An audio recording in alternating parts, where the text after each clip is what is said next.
on? What is going on? Everybody in the house, what is going on? Wake up in Cleveland every single morning. I wake up, flex, thumb down now. Check. No drip, this wet. Tell 'em run it up. No sleep, no rest. Might crash, might wreck. But first I stretch. Tell 'em run it up. I wake up, flex, thumb down now. Check. No drip, this wet. Tell 'em run it up. I wake up, flex, thumb down now. Check. No drip, this wet. Tell 'em run it up. Check, check, check. 1, 2, 1, 2. What is going on? What is going on? Sorry for the delay. I was trying to upload some videos, and it takes a second for a minute. John P, thank you for the subscription. Appreciate you, pal. One thing that I do need is I need my overhead. I need my overlay here.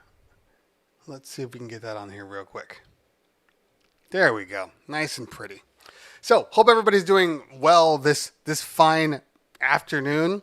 For most people, it's afternoon. For some people like me, it's mid-morning. It's about 10 a.m. We are going to do Tech Thursday as always. And let me turn my fan down a minute. We're going to do Tech Thursday. If you have any questions, today is the time to ask them. Not like you haven't been asking questions since yesterday. Where I don't want to say it got a little heated, but it was passionate. Let's leave it at that. It was passionate. We had a passionate conversation yesterday. Some people might have thought it was a little angry. I was on, in case you didn't know, I was on Tweak Music Tips yesterday, and we were having a conversation, as we always do. So it got a little heated, as Queso said. I don't want to say it got heated for me. I'm very, very, cool, calm, and collected. T Diesel in the building saying how savage I was. I don't think I was that savage. Trust me when I tell you this. I could have been considerably more savage than that. Like, I could have went there, but I chose not to, because I'm a nice guy. I respect others, and so I'm not gonna go too far. I'm not. But it was. Look, I talked to Kova after the fact. Queso in the building, what's going on? I talked to DJ Kova after the fact, and one of the things that Kova and I, which is why we have such a great relationship, is because we see things very similarly, which could be a good thing or a bad thing, depending on what political affiliation you guys are in for. But we see things kind of the same way. So when that happens, we always have a conversation after the show. Like, so what do you think? Where did it go? And we were kind of on the same page. So that's, I don't want to say it's important. It's not important. It is what it is. But I think sometimes it's good to reflect. It's good to kind of step back and say, well, what did I say? Did I go too far? Was I out of line? Was I this? It's important. It's really important, because that's how you can move on. That's how you grow. I didn't start off being a somewhat decent speaker on a microphone until I learned. And my first YouTube videos weren't that good until I watched them back. And I was able to be critical of myself. And that's what progressed the skill sets. So, you got to be able to do both, and your argument has to make sense. Okay, let's do a little room check here. The ELO show in the building. John P. Who else we got in here? Slowbridge, Chris Disc, Crime Dog, Pez 916. Hey Pez, so 916. Does that mean you're out of Sacramento? Out of the Bay Area. Who else we got here? J Book in the building. J Book. Make sure you guys are following J Book. He's a fellow YouTube peer and Twitch peer, and an all-around good guy. So make sure you're following J Book too. Get on that train before it takes off. We're all moving forward. So if you guys didn't notice, no music today. I could have put music on. Right here is where the computer normally sits, and kind of didn't want it on there today. It's not that big of a deal. I mean, it's typically low anyway. Chris Disc says, how amazing was the RCF TT515 and TT808 at the DJ Expo? I have no idea because I didn't go. I didn't go to the expo. So maybe it was good. Maybe it wasn't. Okay, let's roll back to the top real quick. Let's see who else is on here. Who else we got? So I already said Slowbridge. Okay, looks like I said everybody that said something. So today is Tech Thursday, which means during Tech Thursday, if you have a question, make sure you put the ask right in front. And Chris Disc. I watched Gen I. What does that even mean? Look, I watch Gen I too. I consider Gen I to be a personal friend now. But it's YouTube. I mean, there's a lot of people you can watch. You're not going to tell me you only watch like Gen I and myself. I think you're missing out on a lot of great information. So, I'm sorry. I've never seen this Streamlabs thing. Welcome to Tech Thursday. If CT can't tell you how to fix it, throw the F out. It wasn't built right and it's trash.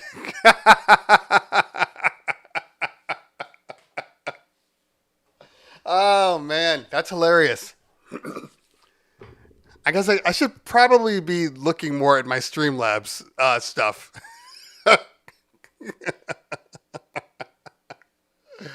Oh. Okay, let me take that. Oh, God. Okay. This is why you trust your mods. You see? Your mods are in charge of all these little things and handling all these things, the Streamlabs and all that stuff. And you just got to trust that, they're doing their jobs and they're doing them well. And that they have the same sense of humor as you. I think that's the key. Look, most things don't annoy me. And we're going to get right to the questions. Most things don't annoy me until they do. And when they do, I will tell you that I'm annoyed, tell you what I feel, go after you if I need to. And then once it's done, it's gone. I let it go. Well, after that show anyway. So that's the way I work. I don't have, lingering issues from people or from what people do. That's what this show is about. It's live. It is what it is. You enjoy, and we move on. That's it. Okay. So I wish I could just literally search ask, but you can't. They need to put that in there. That would be great. Okay, let's see here. Okay, Craig Perry on the YouTube side. What's going on, YouTube? Good to see you guys. We're going to have to talk to Melon on this one because it changed my font again. I don't know why it's not retaining my font, but it's getting on my nerves because I absolutely hate this font. Sorry, guys. We got to pause to make some modifications here. Edit current theme. All right, that's fine. That'll do. Make sure there's no save that I'm missing. No save. Okay. Question is, do you rate Yamaha loudspeakers, DXR, DBR? Which ones do you recommend for a returning DJ who'll be taking bookings again in the coming months? Okay, so I haven't used Yamaha personally. I mean, I've been at venues that use Yamaha, and they've sounded fine, but I have never personally used them on my own.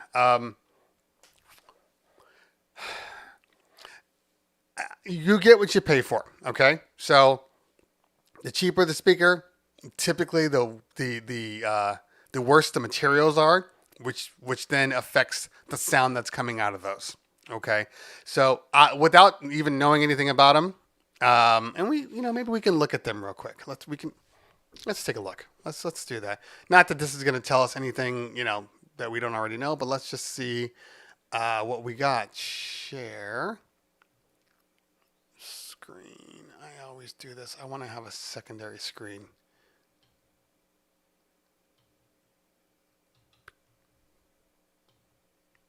Oh, whatever. Hold on. Let me shut down some tabs here so it's easier to navigate between both of them.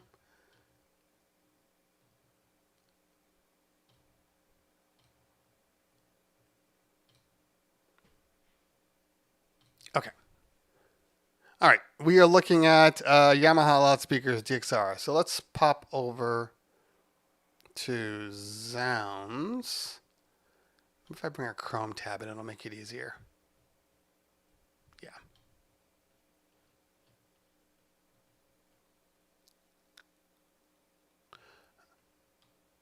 Okay. Sounds.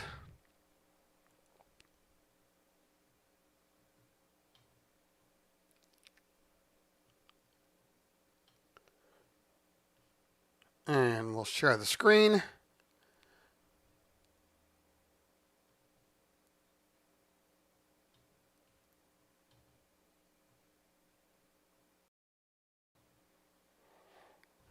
Okay, that's a little easier. All right, where did I go? Okay, and we are looking at the Yamaha loudspeakers DXR, yada, yada, yada. So let's see what they got here. QSC touch mixers are always trying to sell this thing. Let's see what we got.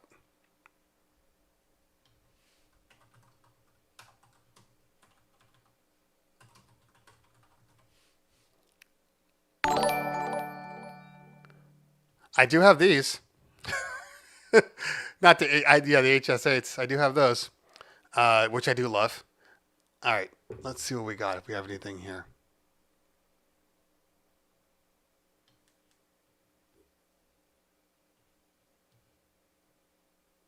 Okay, DX8s. All right, they are priced powered speakers. So they are priced around, I'm going to say at $694, they're priced around the JBL PRX system. Yamaha's signature horn design. Let's take a look at the back here.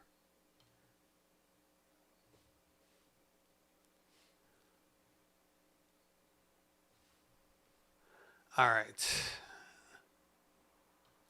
Go away. Here, let me take your chat off.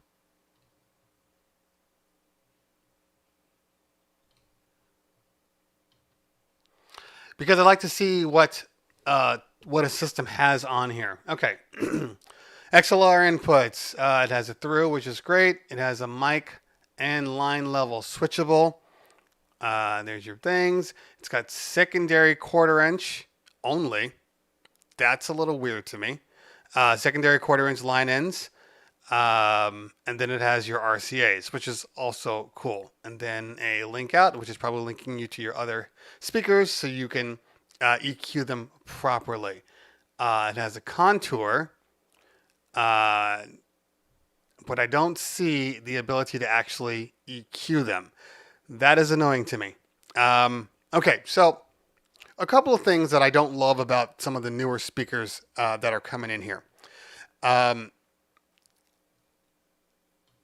don't love that they're all trying to build all of the EQ systems into the box. So there is no actual external EQ knobs, just a simple one. Give me a high and a low. I don't even need to necessarily have the mid, but I need the high and I need the low. So that right there already for me is kind of a deal breaker for me. I don't like the fact that there's only a single XLR and not dual XLRs. That's annoying to me. Uh, Darth Vader in the building. What's going on? Oh, okay. T Diesel, thanks for the hint. You know what? Yeah, I know that too. I don't know why I didn't do that before. Yeah, okay. Appreciate that. So, and I know somebody said PRX all day. So that's one of the issues I have with my PRX system. In house we have SRX systems, PRX systems, Eon systems. We do a lot of JBL stuff. And then the passive speakers. So the PRX suffer the same thing, where there is everything is built inside. So you have to, open up your iPad in order to sync them. Now, when it works great, until it doesn't. And then, it resets your settings and you have to go back in and retweak them. I need to have some controls on the box. If I can't just manually control something, I don't want it. And that's what the PRX system is. I'm hoping on a PRX update that they finally put those in there just to make it easier. But the fact that you have to literally get on the box's Wi-Fi and then tweak it. That's too much work for a mobile DJ trying to move around. Okay, we just need knobs. So strangely enough, the SRXs have knobs. That's weird, right? Which is why the SRXs are still right now my favorite speaker on the planet. The PRXs sound good to great if you can EQ them properly.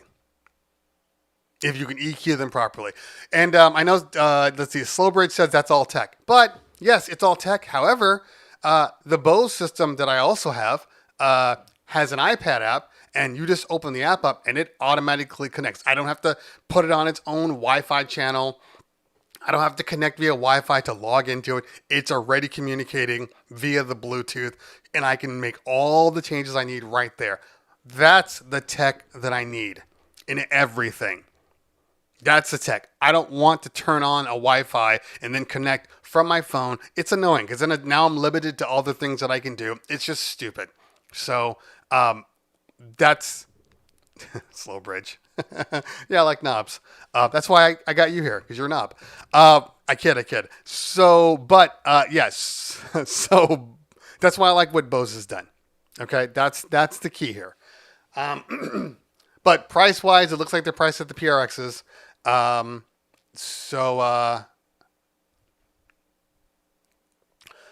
Big V says, I have 2 Yamaha subs, 2 different sizes, and build quality is poor, and sun-wise the amp doesn't last. Okay, that's from somebody's personal experience, which I always value over, mine, who's never used a Yamaha. So, yeah. So, I know a lot of times we go for things because they're, a little more affordable. I'm actually in the process of getting a Mackie system to test out. So we'll see how that works. So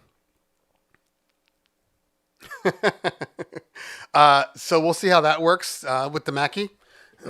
heavy stuff. So we'll see. And, but there's a lot of great speakers out there. Like I said, once you get to a certain price point, sorry, I'm looking at Slowbridge is asking, which laptop is best for running Serato? That's a trick question. They're all fine at running Serato. I mean, all the way down to the cheapest of the cheap laptops can run Serato. The question is,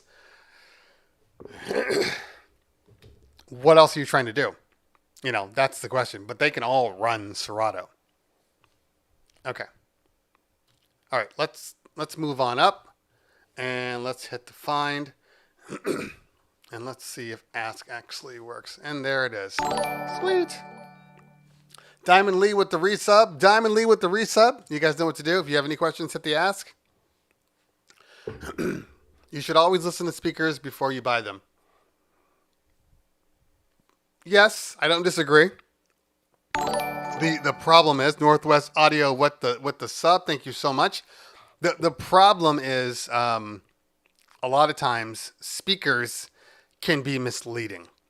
So even if you were to listen to the speakers, you might find yourself not hearing them as well as you thought. Because I've been in rooms where speakers sound amazing, and then um, you take them outside, and you turn them on, and the very same speakers don't sound nearly as good. So yes, for a quick reference, being able to listen to them first is good. But the best bet, in all honesty, if you really want to know like how a speaker is going to sound, rent them. Go to your local rental shop and rent the speakers that you're thinking of buying, and then use them. That'll probably give you the best scenario, because it's not just listening to the speakers, okay? Because you can listen to the speakers and be like, oh, those things bump. That's great. But then you add your music into it. You add your music into it. You add your equipment into it, your crossovers. You add your microphones into it. And then you start talking, and then you're like, wait a minute, this doesn't sound nearly as good as I thought. You have to add all the elements in. You got to be in the room where it happens. You got to be in the room and listen in every environment, So it's just, you got to be able to. So yeah, there's a lot involved in speakers. I would say the same thing about lights. Lights that you see in the Guitar Centers and the Sam Ashes in the dark ass room. That's not real world. That's not real world scenario. You gotta see those things in the real light when there's actually, sun coming in from the window to the right, and the room is wide, and now there's no place to hit, or the dance floor. Like all of these little things you need to know. Okay, this is a good question. Even though they didn't put the ask, I'm still gonna answer it. Question: do you ever feel one could be too old to DJ? Can someone age out? That is an excellent question. Probably the best question of the day. So good that when I answer this question, I'm going to just shut the stream down. So there are different opinions on this. And depending on where you come from, it might be completely different. So some people think that, yes, you can age out of DJing. You get to a point you're no longer connected with the music and the youth, and you just don't know what they're listening to. And yes, that is true.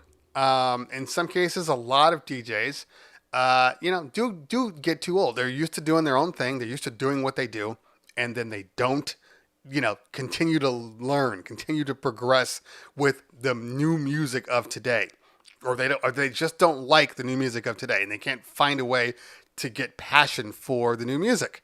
So yeah, then they stopped caring about that, and then they stopped listening, and then we have the same problem again where they don't know. They've completely disconnected. So yes, you can age out that way. However, I don't believe that as a DJ there is an age if you have a passion for music. And if you have a passion for your craft and you keep DJing, keep doing what you're supposed to do, I don't think that's possible. I believe that you can DJ until you don't want to DJ anymore. And if you're a dope DJ, you're a dope DJ regardless of the age. So if you're starting to feel like you're aging out, because some people do, that is more your internal clock telling you you don't have it anymore. You don't want it anymore. Not that you can't do it. You understand what I'm saying? Jazzy Jeff's in his 50s. He's still killing it. You got to find your lane. And your lane might not be playing popular kids music. You get what I'm saying? Like that may no longer be your lane. Maybe your lane is playing, deep house or something else that you found a passion for. That's what I would say. Just find your lane. Find your lane. Okay. All right. I'm going to scroll down for a second here. Calipen says, or you can't physically do it anymore. I don't know. I mean, yes, if you can't carry the thing, that's fine, but get roadies. If in a perfect world you had roadies, would it matter then? So don't think about just as that. You might just have to just modify a little bit here. Okay. DJ Little Fever in the building. What's going on? Okay. Sheena M. Shima, good to see ya. Yeah. Craig Perry says, I'm returning at almost 40 years old, but even if I was 60, as long as I stay current with tech and music, then all should be fine. Agreed 100%. Okay.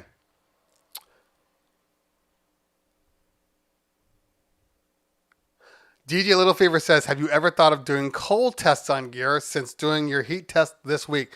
Well, the problem is, for me, being in Southern California, we don't get high or low temperatures. I mean, we do, but that's at like 4 a.m. when it finally drops down to like, maybe at the coldest, we'll get down to the 30s where I am. Maybe. So which means that I got to operate that stuff in a freezer.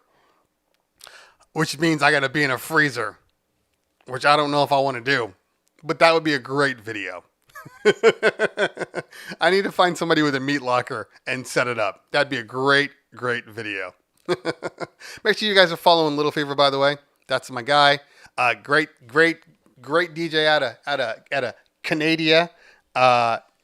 Hey man, check it out.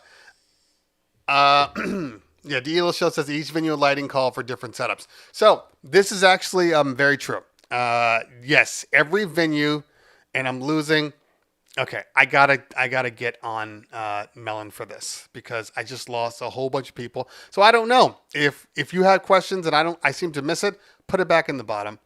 I need to be able to pin some stuff up here because I'm literally losing questions as I talk. So let's try to catch up. So. Anybody that posted anything prior to 10:40, they're gone. They're gone. Let me see if I can pull them up on. Hold on, let me go back here. I'll go old school. There we go. I'll go old school and look at OBS. Okay. Okay. DJ Quesos asks. Would using a external fan under your MacBook Pro help to keep it cool and not heat up quickly? So, if anybody has not watched my video, I did a video on heat issues with PCs versus Macs. Okay, so PCs versus Macs to see which one would heat up faster and cause the most trouble. One of the number one things that people kept saying in the video or in the comment section is just put a fan under. Just run fans under it. And I said, I don't disagree with you. A fan will work or multiple fans will work. That's not the issue. That's not the fix. It's a workaround. So if you run a fan early enough or you run a fan, yes, you might prevent it from overheating. And that's the kind of go-to. Fans, cooling pads, ice blocks. That's the go-to. But that's not a fix. It's a workaround. We go into this knowing that our computers are handicapped and we're okay with it. Now, I say that knowing that I love my MacBook. I said it on the video. I'll say it again. Still my favorite thing. Like, I don't love PC at all. But if it's the tool that's going to get me what I need, where I need to go, then I'm going to use the tool. Like, for instance, streaming. I tried to stream off my Macs for the longest time. Now, OG Arabian Prince, Goat Machine that I use for all my streaming needs. It's a PC. So, use the tool that works. It's a tool. People get this personal, addiction to their technology where it's like, I'm only a Mac person or I'm only a PC person. I'm a Mac ecosystem person. Okay? But if the PC is gonna do better outside where the majority of the parties are right now because of COVID, then I'm gonna do what I need to do. That's it. Okay. But yes, a fan will do a lot to I guess augment the potential. Okay, let's see here. Yeah, I got to use this one for today. Okay, we did PRX. DJ Darth Vader says we sparked a hype train for Radbone on his channel. Dope.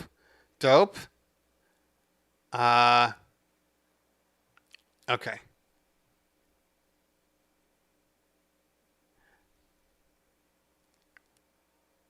All right. If they weren't given to me. DJ Dam says Mackie speakers are so bad. They might be. But we'll see. We'll test them out. Diamond Lee in the building. Make sure you are following Diamond Lee on Twitch. I didn't see a stream because I just swamped right now. But I managed to see Chris Craze's stream because I don't get a chance to watch everybody's streams anymore because I'm literally on the phone like all day long. DJ T Diesel, just send me the gear you want to test. 2 degrees outside. Yeah, I actually kind of want to do it. I'm gonna do it. It's just got to figure out, during the winter when we can do it. But yeah, follow the man, Diamond Lee. He has a sample stream which is dope. So yeah, check him out. Okay. What else we got here? Elo Show says you can run Serato from a phone. Not really. I mean, maybe if you're doing like a connection, like a control to your Mac, but you can't run Serato from your phone. You can run, you can control like virtual DJ from your phone, but the only one that you can actually run is Algorithm DJ from your phone, from your iPad, and it is fantastic. Algorithm DJ is fantastic. I've said it. Kirby Cecil asked, do you still practice mixing and scratching music? Maybe you don't know. I'm a working DJ. So yeah, I'm always practicing mixing and scratching. Where'd I go? Make this smaller. Yeah, but working DJ. I work every single weekend, sometimes during the week, nonstop. My company, Check 1 2, that I own, we have 5 events this weekend. I'm sorry, 7 if you count Sunday also. We got a lot of events. But in case you were wondering, here. I need to get back to my chat. There we go. I just uploaded this one.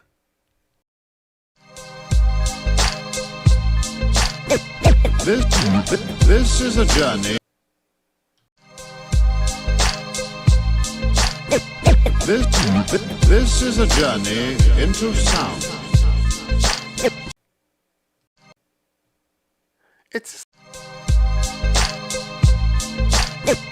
This is a journey into sound. Well, that's annoying. Actually, none of them. You muted videos are playing. Can you guys see anything but me right now on stream? Let me know. Can you see anything but me on stream? Okay. Yeah, my Note 10 Plus has capabilities. So the Note 10, I believe, is running an extension. Not quite the same. And I wouldn't trust it. I wouldn't trust running Serato on anything not approved like that. So, yeah. I guess in a pinch, maybe. All right, let's try this again. Let's see what's going on here. I might have to refresh without killing the stream. This is a journey into sound. This is a journey. Okay, that's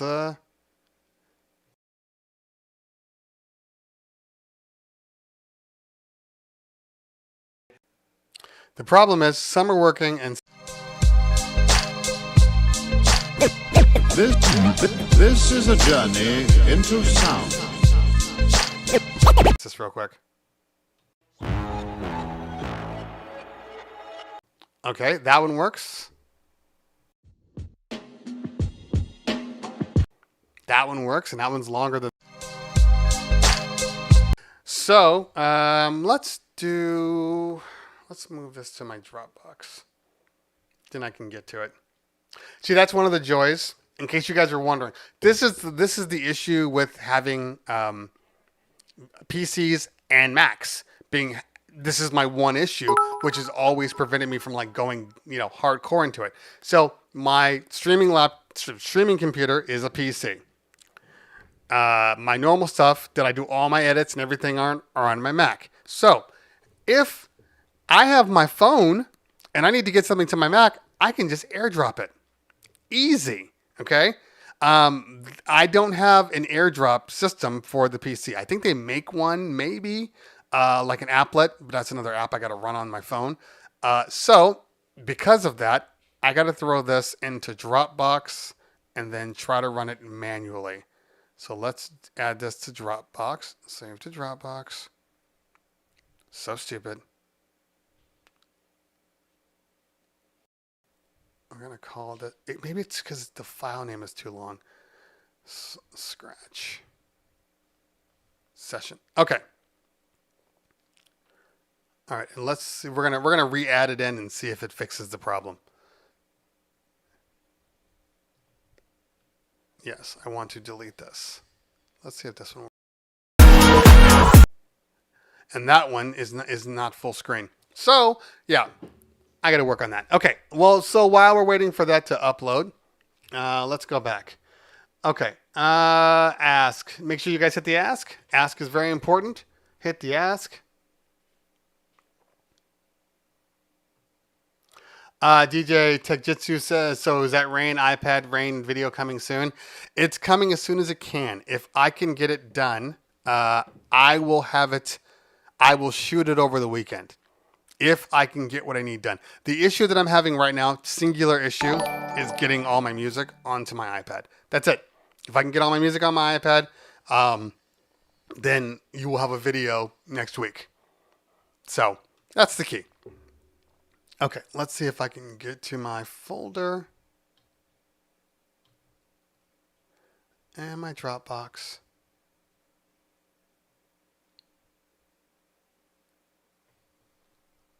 Set in my drop. Oh, there it is. Okay. All right. First, we're going to drag this file back in and see if I get the same problem. All right. While that's uploading, I will continue to answer some questions. Okay.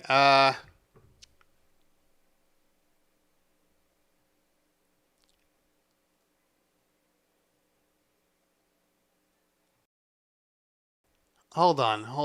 Did I miss something? Ratbone, when is your birthday? When exactly is your birthday? Let me know.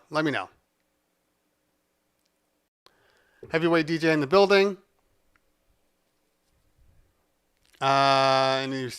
Okay. Any speaker renter locations you can recommend? In Southern California? God, you know what? I can't think of them off the top of my head.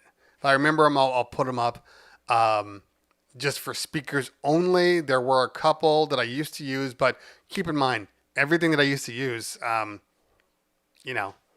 was 16 months ago. Like I literally just started renting uplights again, not uplights, just like Gobo production, all that stuff from this place called Premier Lighting.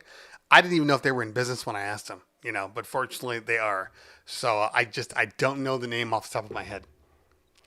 John P is 83 and still DJs. That's hilarious. 54 and still kicking it, says EBM. DJ Bob. As all a DJ needs is to be a DJ is an audience, even if the audience is only the DJ. DJ check this jitsu. I mean, kind of. I mean, an audience of one is is not really an audience. That kind of goes against the very definition of an audience. Somebody, watching you. But yes, as long as you have the love for it and you do it, then you're technically, yes, a DJ.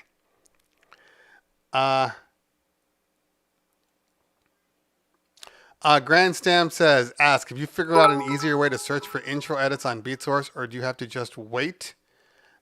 Come on.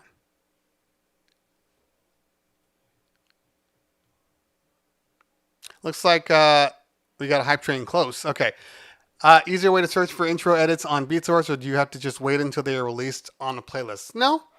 When I search for things, the intro comes up now. So it just depends on the song you're searching for. Every song is going to be, a little different. So, just got to wait it out. Let's make sure we got here. Reverend Funktology with the bits. Moberry with the bits. We got I Am DJ Bay followed. Thanks for hanging out. DJ Yaga with the follow. Thank you so much. Ratbone with the sub, as I probably already said. So, yeah, thank you guys. Appreciate that, honestly. If I had the video, I would show you. So let's get this video's playing now. Hold on, let's see.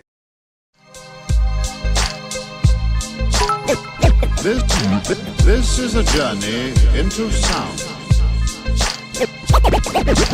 This is a journey. This is a journey into sound. Sound.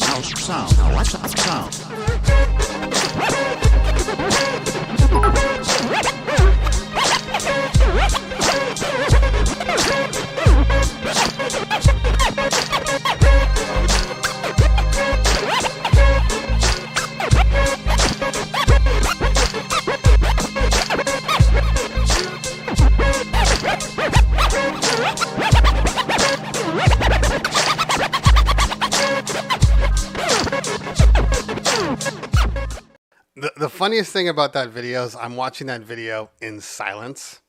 Like, I don't have my headphones on. It doesn't come out of the things. And I know every single scratch that I just did. That's the funny thing. That's the funny thing about it. That's what happens when you find yourself seriously practicing all the time. You can see your own hand movements and know exactly what you're doing, which is humorous to me. But that's what you want, right? You should be able to.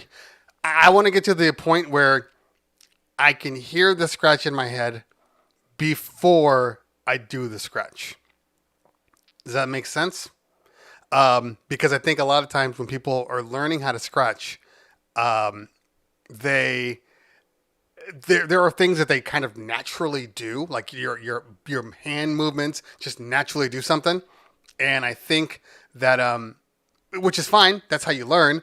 But then you have to get to a certain point where you can kind of call a scratch at any point. I'm going to do the scratch and be able to do it.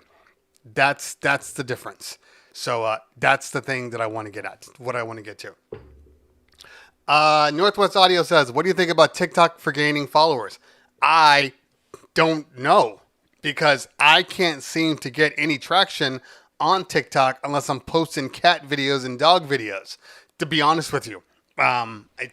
It's not for me. Whatever it is, I can't, no matter what I put on there, I get no traction. Do you scratch with both hands? Yes, I do.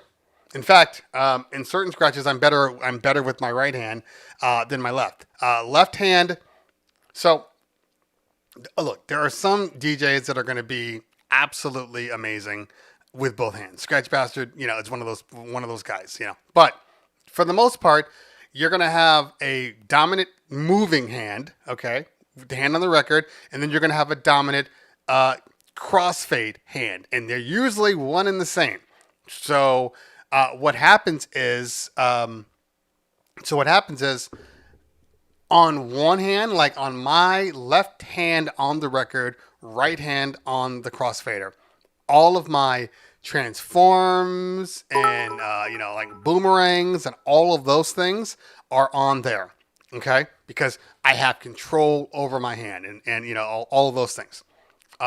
On my right hand, all of my huge record control scratches are on that hand because I have more control. So, yeah, you gotta work on both. You gotta work on both. Okay. Let's see here. All right, so back to questions.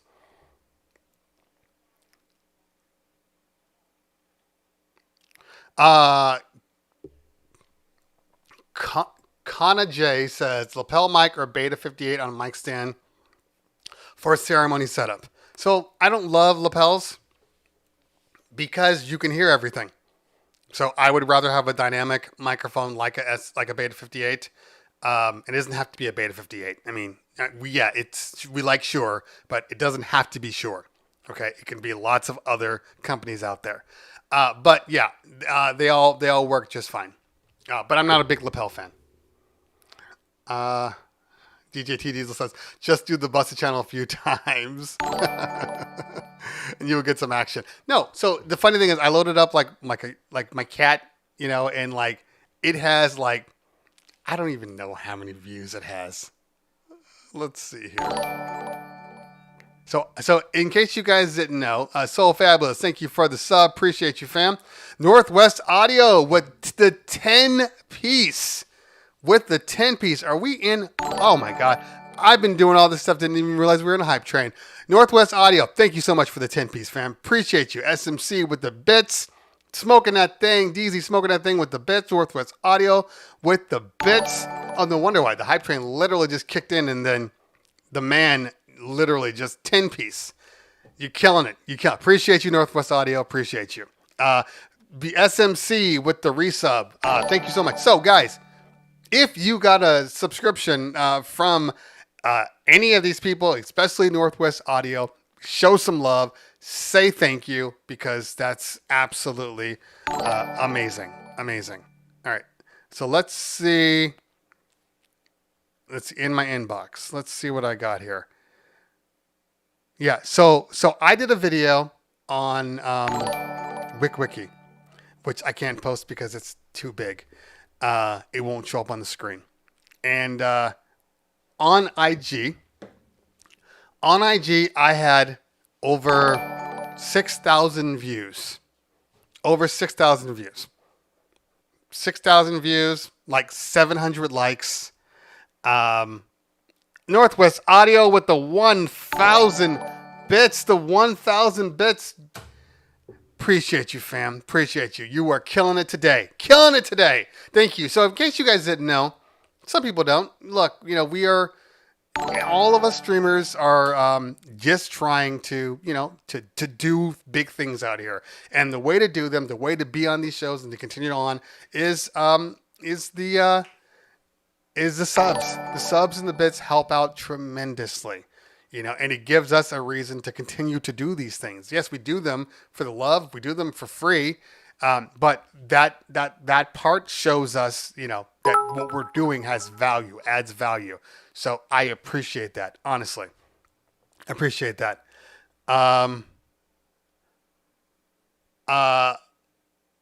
Lang says, I have 4 PRX 815s with 2 SRX 828s, dual subs, and I've thrown 700 parties with not a problem at all. Yeah, okay, so I would say, and I don't have a problem with your setup. Your setup is good, okay?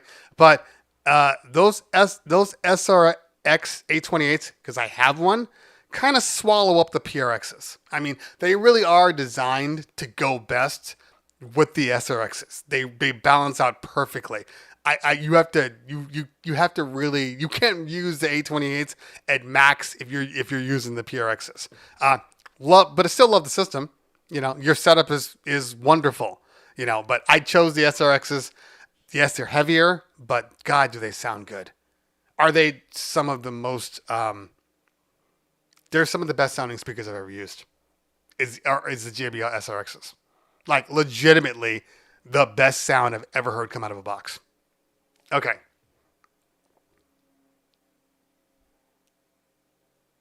Can you hook up a J-Style Sound says, can you hook up a Rodecaster to your DJ mixer to control how the Rode Pod mic sounds? Yeah, you can. Are you planning on going live with your pod mic out in the real world? Or are we talking about for this thing? Because if you're talking about for streaming, if you're using your pod mic with the Rodecaster, then the Rodecaster should become your mixer. And you should feed your mixer audio out into the Rodecaster. And and then EQ that way. And then you're going to have a really, really good sound. Okay. All right. Let's see here. Chris just says, any problem with the Prime 4 changing the default audio on PC to one of the other line inputs? This is a selecting playback device and sound and choosing the Windows 10. I don't know. I haven't seen any problems, but I will tell you this. I plugged in, when I was doing my test, I plugged in my PC and it was defaulting to the default audio. I had to switch it. But yeah, I haven't seen any problems. And I assume you're talking about using, are you talking about using it as like a stream card, like an audio card, or using it like using Serato on the Prime 4? There's some differences there.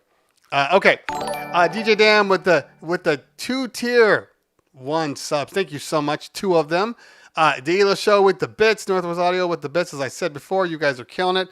Thank you so much. So much.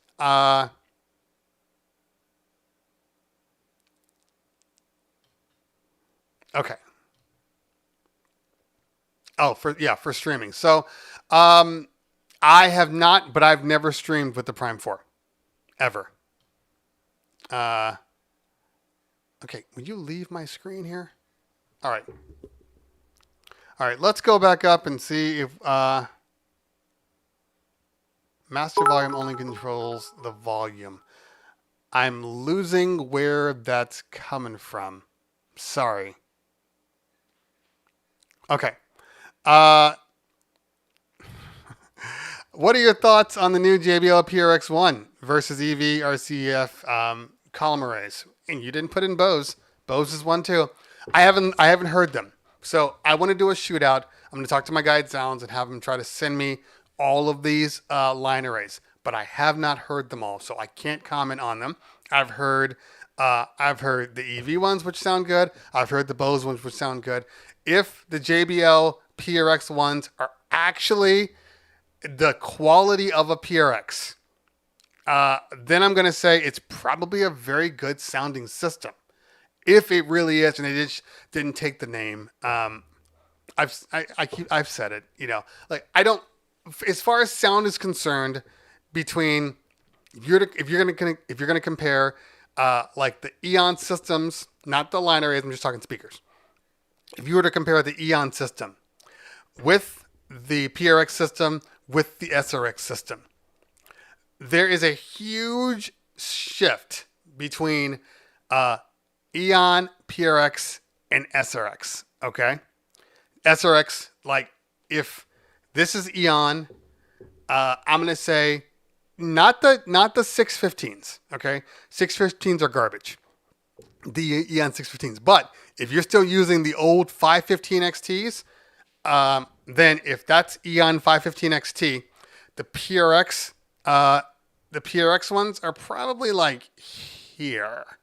Right here, let me do it like that. Are probably like here, and then the SRXs are like, I'll go this way, are like here. Okay, like there's a huge gap in between the PRXs and the SRXs, but there's not as much of a gap between the Eons and the PRXs. So I'm hoping that the PRX one doesn't just try to take the name, because originally speaking, the PRX was an amazing sound. Like PRX was like almost the top of the line. Like if you're looking at the passive speakers, the PRX was better than the MRXs, which we use on all of our passive JBL sound systems. So they were higher up.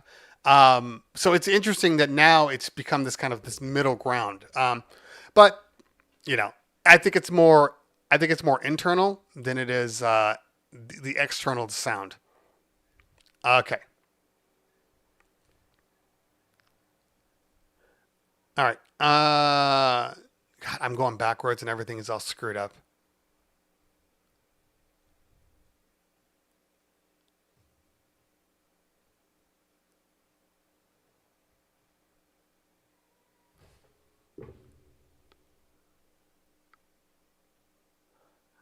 Going through things here. Sorry. Just reading through.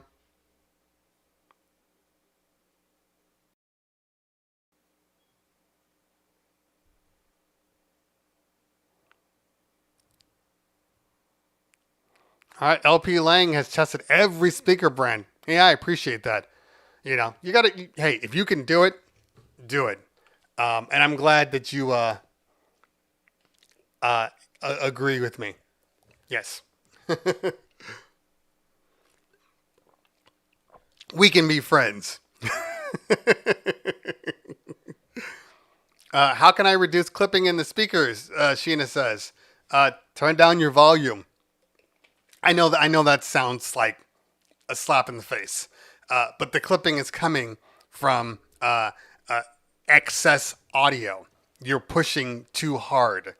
So there are a couple of reasons why you might be getting clipping.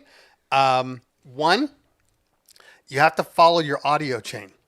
Okay, audio chain is very, very important, and the audio chain starts with your controller or your mixer, watching the gains come out of that, which then goes into maybe your secondary mixer or your crossover, which then goes into your powered speakers or your passive speakers.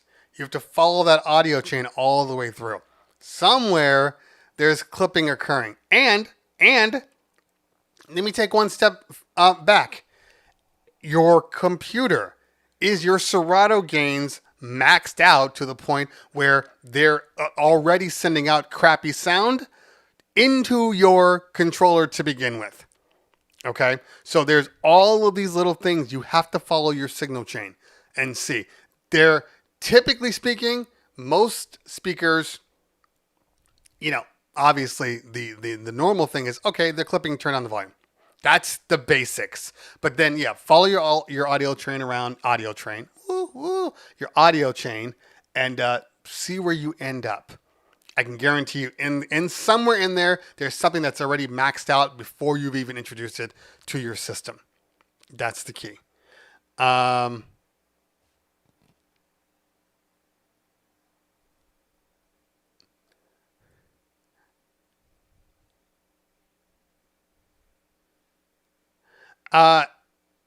Craig Perry says, "Is the DBX Drive Rack 2 a must for your audio sound system?" So, okay, there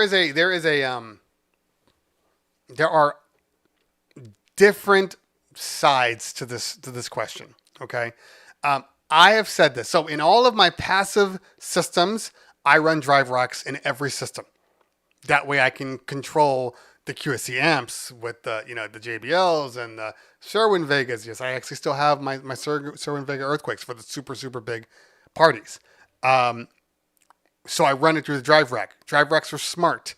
They know this. They know the speakers you're using, and you don't have to do a lot of EQing. It just fixes it.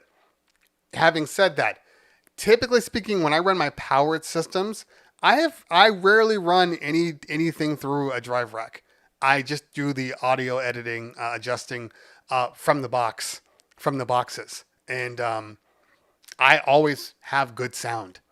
So, do they work? Yes. Are they a necessary? No.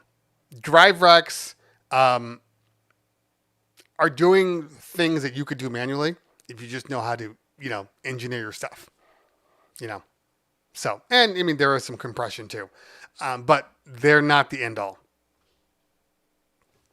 Okay, Skelly B in the house, Tony Silva in the house. What is going on? What is going on? All right. There is a headroom option in Serato. Sheena, I just told you that. Hold on. Do I have a? Hold on. Let me grab the computer. Make me grab the computer. How dare you? All right. I'm going to play something. It's probably going to be all screwed up. I can already see it's going to be screwed up. I'm not going to play it. That's annoying. Okay. Sit tight for half a second. Let me. Tell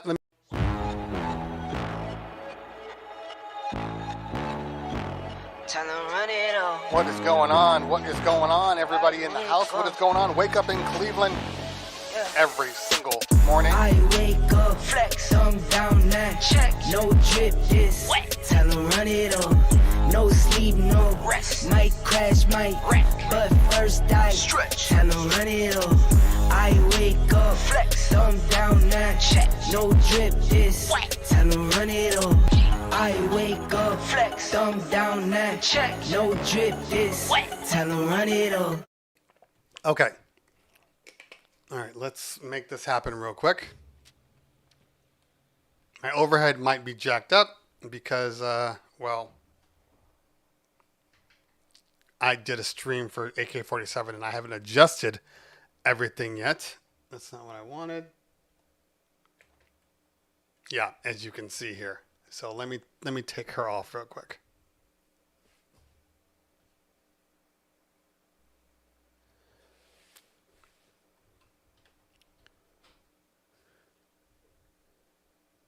Go away.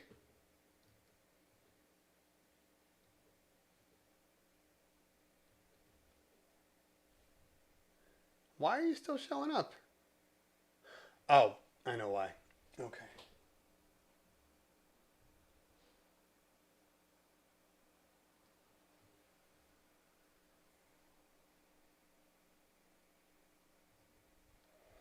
Okay.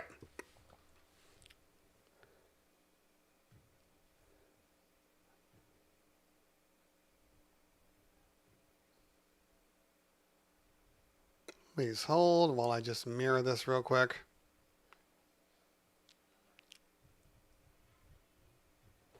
Okay. Overhead. Okay.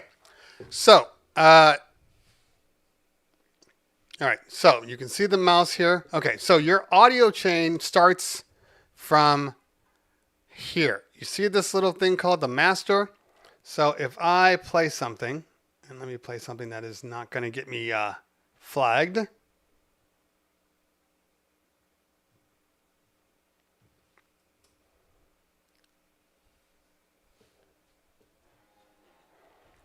Okay, so it's not going to come through the mixer right now because it's not playing. I don't have it plugged in.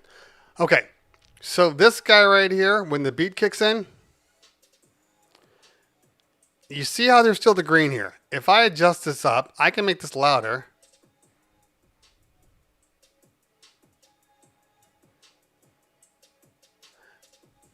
And you see now where it's pushing into the red. And then I can come over here. You see these gains? This is a gain too. And I can make this louder too. Now, this is bad. There's no headroom here. All right. So we want to bring this back down. I like to see it move into the orange and kind of stop right before red. And on this side, I usually leave a little more headroom on this side. Just because if a song pops in and it's just too much. But those are the things that you need to look out for. Those are the things that are going to make and break your audio chain. And if it's clipping, because there's absolutely nothing worse than digital clipping. Like you can clip analog stuff till you're blue in the face and it'll end up sounding better. But you clip digital, it just sounds like shit. Just no matter what. So check your signal chain. Make sure that is working properly before you even look at your audio path going into your mixer, and then follow your mixer, and then you can see your audio from there, and so on and so forth. It's not complicated, but there's easy things to miss. Okay, all right, let's work our way back up here.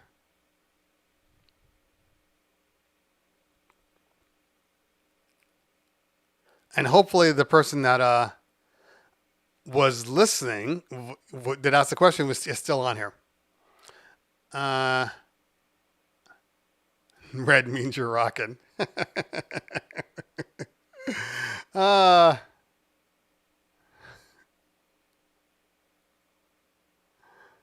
okay. Uh, all right. Chris just said has been trying to make the PC audio playback go through line 5 and 6 instead of the master volume control only. So you're trying to.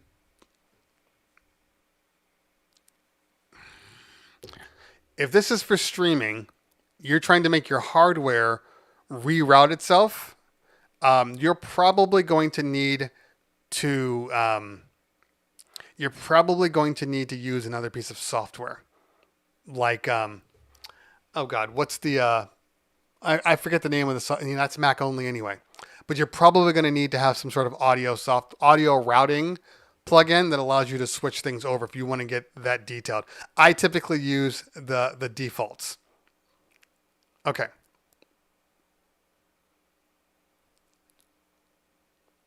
All right, let's see here.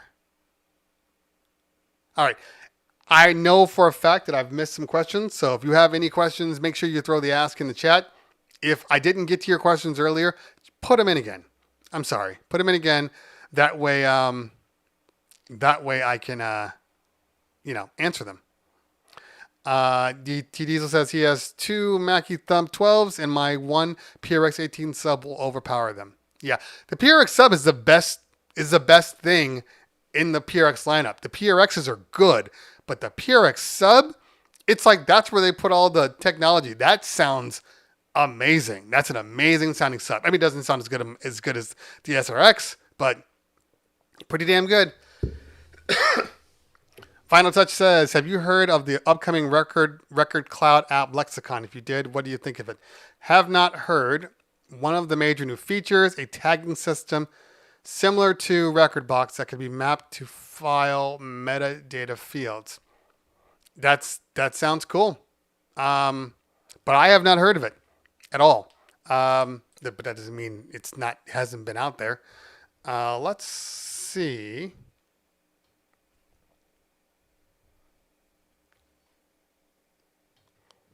Record Cloud Lexicon.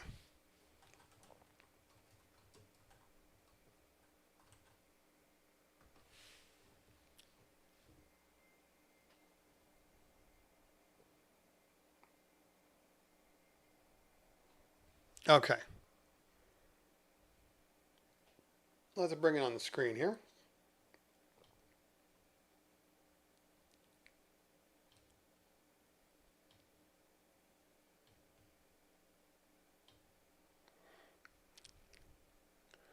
Okay.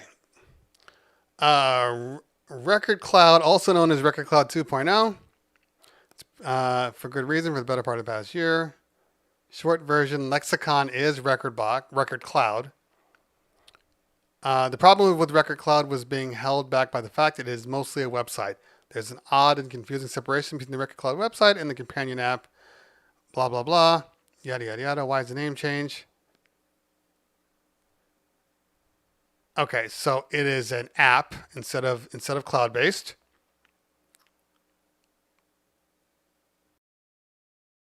I mean, it looks good.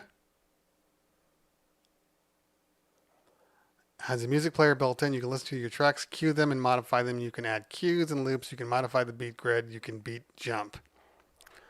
The idea is you will be able to do all your preparation work in Lexicon. When you're ready, just sync your library to your favorite DJ app from more than one and start mixing. Okay, so that is cool. Summer 2021, but if it's done, it's done. Okay, so let's see if that's the blog.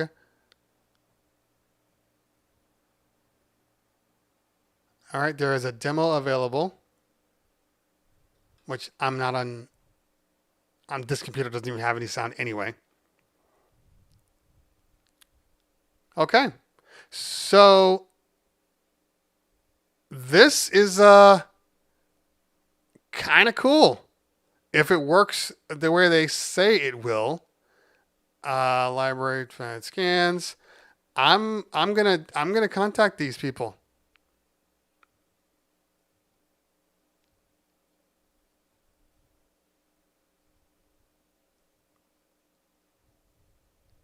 Oh, quickly rename your genres. I like that.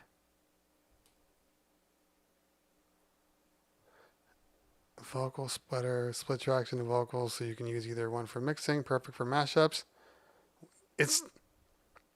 I swear to God, this thing seems too good to be true.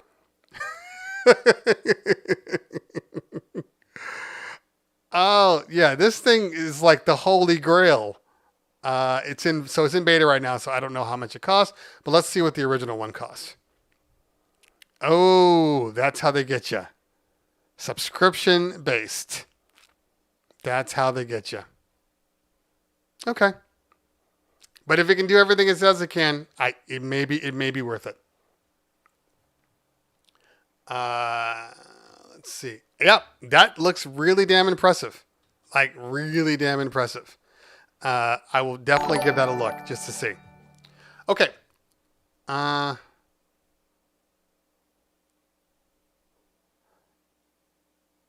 hating the arcade zone effects. Can you show us your settings on the echo effect?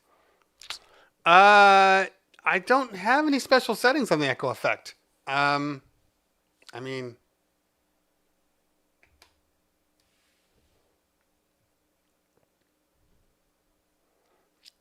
my echo, I use a 1-beat. I don't really do a lot of changes. The difference comes from the controller itself, or the mixer itself. So when I run echo, the parameters are typically 1-beat, maybe half beat. I run the depth knob at about 11 o'clock, and then the audio, or not the audio, there's a parameter in the depth knob. So yeah, so then I run that at like 9 o'clock. So it just depends. Every system is going to do it, a little differently. So yeah, I run it straight, just straight echo. Okay. DJ Alf says, I've been using the beta, is really good. Tell Aaron from CH he will get in touch with him, and he's a really good guy. Get you in touch with him. Okay, we'll do. Let me, tell Aaron from CH. Oh, like I was saying about TikTok. So, yeah, I have 1,152 likes, 53 followers, and I'm following 3 people right now. So, let's see here. I have 5 videos up right now. First video got 3 likes. Second video of the cat, I kid you not, got 1,131 likes of the cat. Am I still on the screen? Yeah. Then, my dog got 15 likes. Guess they're cat people. And let's see, the wordplay one got 1 like. The Wiki one got 2 likes. I don't get any love on TikTok, and I'm okay with that. There's only so much you can do. Now on Instagram, yeah, numbers are 8,000 views. So maybe I'm not a TikTok guy, and I'm okay with that. I'm okay. Yeah, the problem with the Rain 1 effects is I think people are pushing the parameters too much. I don't go over the 1 beat, and I keep it shallow, and that's the only way to get it to work properly. Okay. Do you keep your PC and Mac in sync in regards to your library? If so, how do you go about it without using external HD? So at the moment, I haven't been, which is why I haven't been using my PC, because I've been trying to clean up my Mac, and then I was going to do a 1-to-1. Without using an external hard drive, I would say Dropbox, something cloud-based, to get all your files up, to get all your files down, and then kind of talk to it that way. That would really be the only way to avoid having to bring in a drive. So, Dropbox. So you don't tap in the tempo, let effects go on their own? Yeah, the tempos are on beat. If they're not on beat, sounds like maybe your beat grids are off, your tempo is off. on your readings.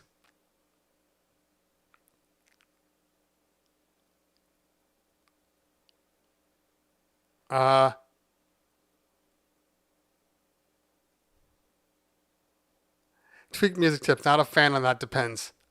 I don't even know what you're talking about, but give a shout out to Tweak Music Tips. you have to preface that. I'm still trying to keep up with everybody here. I believe I picked up the wrong DMX dongle system. Maybe. Okay.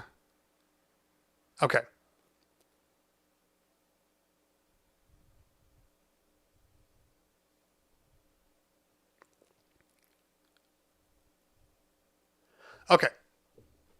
I'm going to have to, I got to email Melon right after this because this is infuriating. Which means I'm going to go back to OBS. I'll read it from here. Let's make my chat a little bigger. Okay.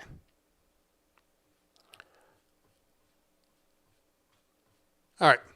Have you tried the Chenli DMX receiver transmitter system? No. The only one that I've heard that does a good job is the Sennheiser. I'm trying to get one sent to me, the newer version. My guy Zounds is trying to get me one. That's the only one that I've heard is consistently good. There's a lot of receiver transmitters out there, and they're all, I've heard, they're all, it's the consistency of it. And you need consistency when you're dealing with a wireless. Are we talking DMX? Are we talking audio? Or are we talking lighting? The only transmitters I use is, if we're talking about DMX lighting, which sounds like it's what we're talking about. I've used both the ADJ and the Chevet. Now, if you're talking about like the China, like DMX protocols where, you plug in the icicle into the DMX and then it lights to like green or red or blue and you have to try to sync those up. I've used those in the beginning. I'm not a fan of those. They work, but they were never truly as consistent as I needed them to be. So I stopped using them.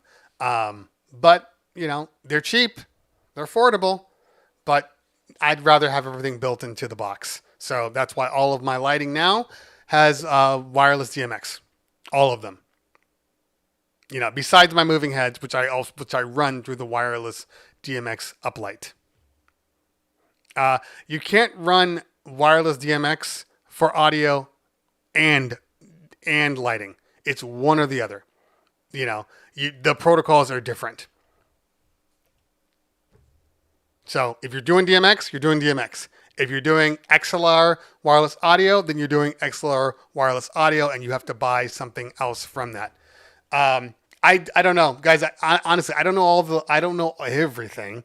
I don't know how good Blizzard is. It's somebody in the chat. If you guys know, let us know. I haven't used any Blizzard products. I almost went Blizzard before, but then I decided to stick with name brand. Do you know when they're going to put the echo on the Rain one for the mic? They're not. Why would you think they're going to put the echo on the mic? Did they say they were going to?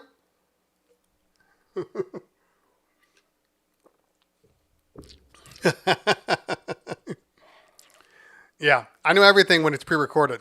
But when it's live, I don't know all of this stuff. Come on. Okay.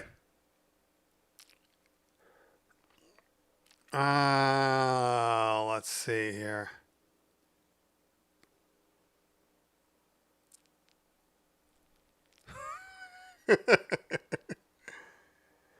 Okay. I'm going back up. All right, so guys, if I missed your question, please put the ask in the chat so I can answer it if I didn't answer it. Why you drive on the parkway and park in the driveway? Tweak music tips. If those are the questions that are above me, I'm gonna stay on the bottom. Okay. Yeah, Tweak, you missed the first hype train. You know what that means, Tweak? Since you missed the first hype train, do you know what that means? I'm not saying it wasn't because of you.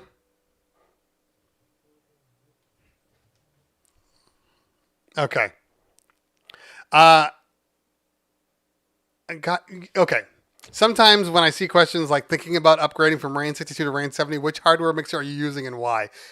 I talk about this all the time in my videos. There are I believe three RAIN 70 videos.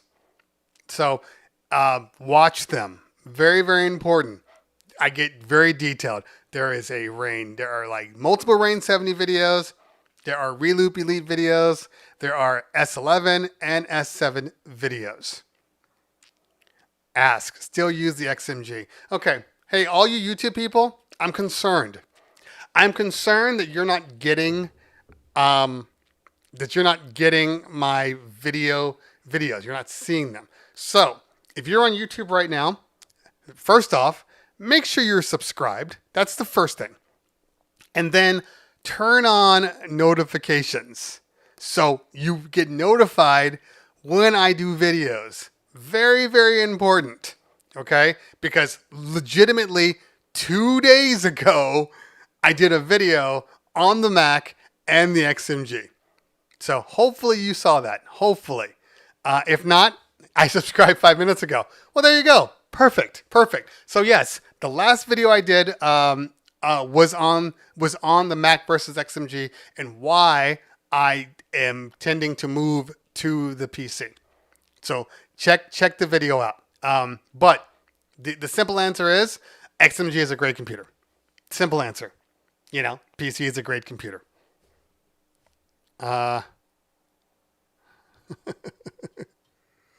Okay. All right. I see you. All right. All right. Craig Perry says, I don't know because it keeps jumping. Okay. For smaller events, a certain global DJ training company recommended the LD Systems G3 series. I would love to know your thoughts about these. I'm thinking of adding them as an extra option. LD System G3. My thoughts are, well, let's take a look.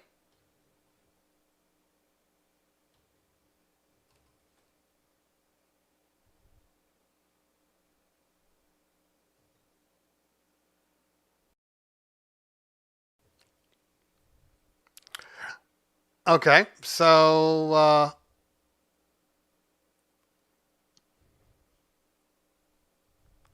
line arrays. Okay. I don't have an opinion on them because I haven't used them. So look, if in case you didn't realize, the last couple of years have been like line array heavy. So there's all of these companies with line arrays popping up everywhere, and I just haven't listened to them. In fact, um, Bose was probably one of the first that I've actually like sat down and used and actually like learned and understood. I'm gonna try to get the EVs, the RCFs, and if I can get the PRX one, I'll do that too. And we'll do a huge shootout, all together, one at a time. So stick on the sub, stick on YouTube because I'm sure you'll see them soon enough. And why did my guy respond to me? My Zounds guy. Now that I'm thinking about it. Billy. Okay. I'm going to text him right now just to stay there. Okay. Any update? Okay. Also, I want to do a Ray shootout. How can we make that happen?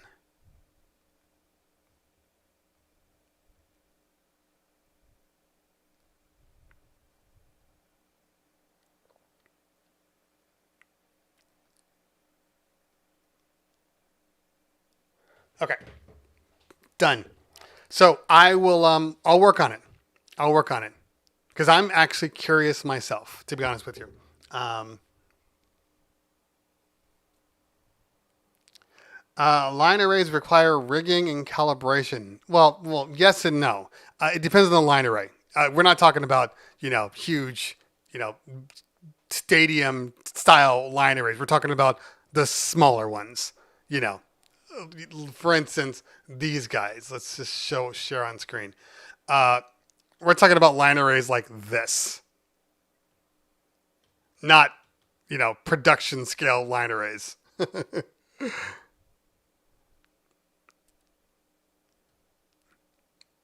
They, I mean, price wise, they're real cheap. Oh, it's the Maui's. Okay, the Maui's. Gotcha.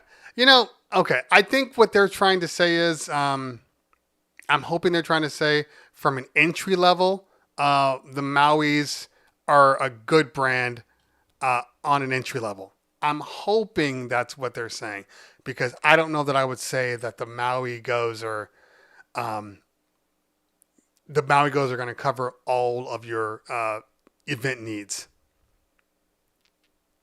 Okay. There are two tops and two subs. Okay. Well, maybe did I miss something here? Because those are the only ones that came up when I searched. Uh. Oh, so those are the Maui's. Gotcha. So let's see here. Well, the other ones didn't even come up when I searched for this for them. Uh there we go. I think.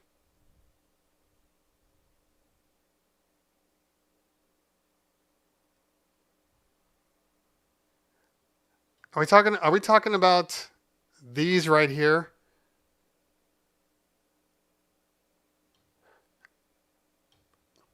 Are we talking about these?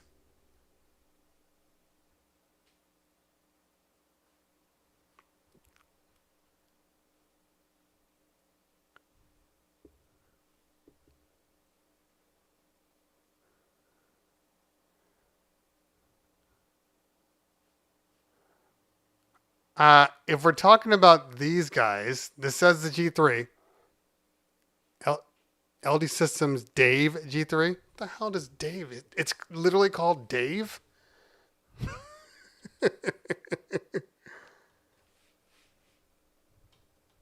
Who names a speaker Dave? Dave G3.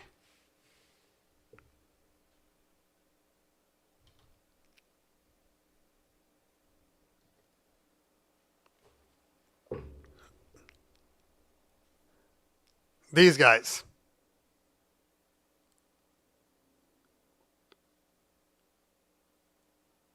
Are we talking about this one? Is this our guy?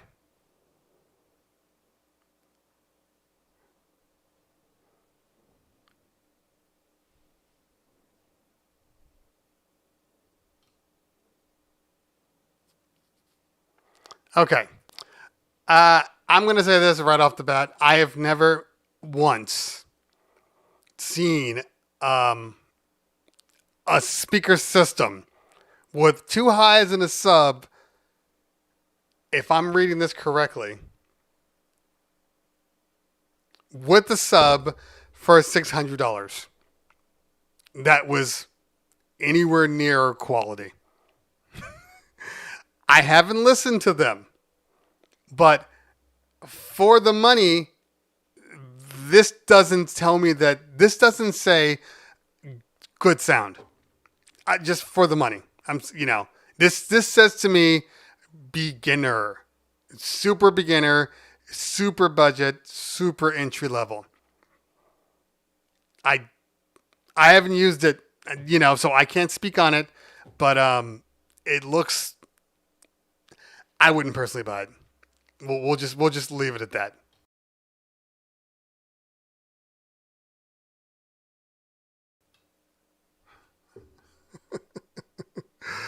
Uh,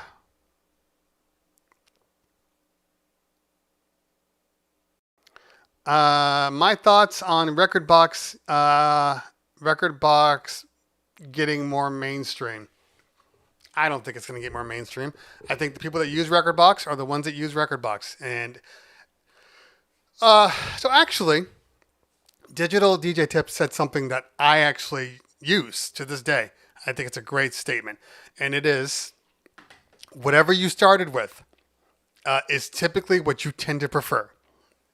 So if you started with Virtual DJ, you probably have Virtual DJ just kind of in your heart, just always there. If you started with Serato, same thing. So if you started with Record Box, I have a feeling that you're going to stick with Record Box. Even if you move it over to Serato, you're going to be like, I still prefer Record Box. That's the key. I don't. Record Box is a great performing app. Honestly, I don't have an issue with Record Box. I just a lot of people use it. A lot of people don't. L35 in the building. What's going on? I use Record Box all the time. Stop hitting Dave. Okay. Smaller events under 100 Digital DJ Tips recommends every time. Okay. So look. Okay. Hey, they're entitled to their opinion just as much as I'm entitled to my opinion. Because, we had this conversation yesterday, Tweak knows, about opinions. Because apparently opinions are bad all of a sudden. But here's the thing. They can say that till they're blue in the face. I just can't see it happening. Now, I would rather have 2 better tops than try to fake a sub. You get what I'm saying? So, because 2 tops, that thing is $600. I'm pretty sure that if you just spent a couple $100 more and got literally one PRX high, or even bought like an Eon 515, it probably sounds the same. It may not look as clean, but it probably sounds the same. Just an opinion. But honestly, if I have to choose between that, I'll just go, 2 Eon 515 XTs and call it a day. And just not even bring the sub. Because it can't I say that, maybe it can. I don't have an M1 laptop yet. Because I'm not buying an M1 laptop until the MacBook Pro 16 comes out with an M1 version. Whatever M1 that is. So I won't be upgrading until then. And then we'll talk. But I don't have an M1 here to even do that test. And maybe if I can get one in a week or so, because right now it's 75 degrees here, and it's going to stay that way for the remainder of the week. I think sometime by midweek it's going to jump back up into the 90s, and then I can do another test. So let's see. We'll see if I can get a M1. Actually, my daughter's buying an M1 this week. Huh. We'll see. Okay. LP says, do you think Tractor is going to do something new regards to flagship controllers? I have an S9 and keep hoping for to have something better. So Tractor is I'm going to be honest with you. I have never used Tractor. I did use the Native Instruments Tractor app on the iPad once, and I've used their plugins for production. But I've never used Tractor. I know, so weird, right? So, from what I see, from what I experience, I find it difficult to believe. I find it difficult to believe that they're actually going to do anything. I mean, all they really have to do is pull a virtual DJ, pull algorithm DJ, and just make it universal, like truly universal. So I honestly do not have an opinion on it at all. Okay. All right. What do we touch? 11:52. We'll do a few more here.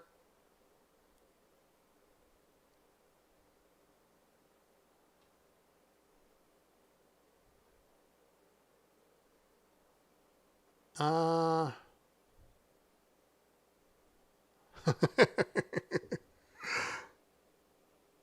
right, come on, move up here.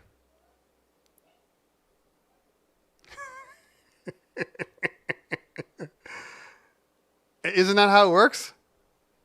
Isn't that how it works? Don't destroy your own stuff. All right. Okay. L35 used tractor for 2 months and ran back to Serato. I get it. I get it.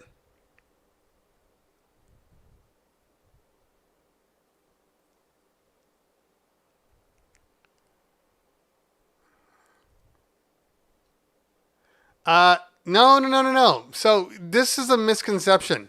This Benvera misconception. The 16-inch laptop. Hold on. I will show you. I say I will show you, and then I think about trying to play something. I wonder if Wick will work.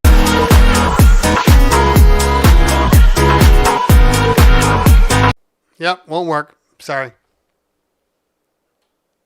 So, be right back.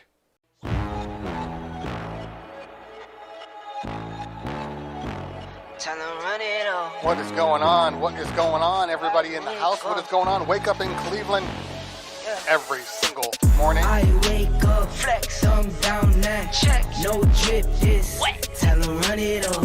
No sleep, no rest. Might crash, might wreck. But first I stretch. Tell 'em run it up. I wake up, flex, I'm down now. Check. No drip, this wet. Tell 'em. Okay, so here we go. This right here is the 2012 MacBook Pro. Best MacBook they ever made. Best MacBook. 2012 to 2015. Best MacBook ever made. This is the 2019 MacBook Pro i9 8-core. Best MacBook they've made from 2016 on. Here is the size difference.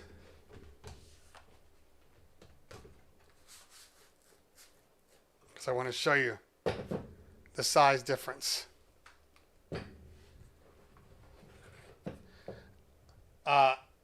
The 2012 MacBook is bigger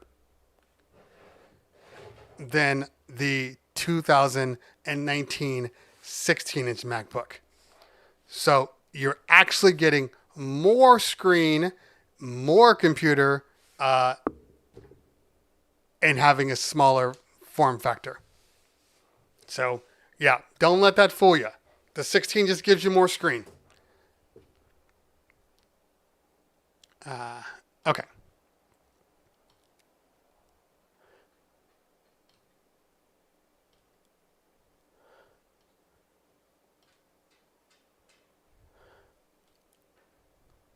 Okay.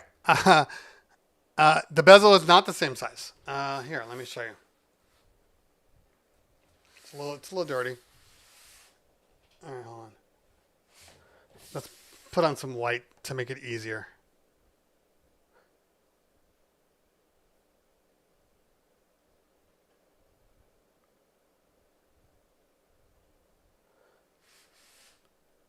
I don't want to update right now. Okay. What did I just do?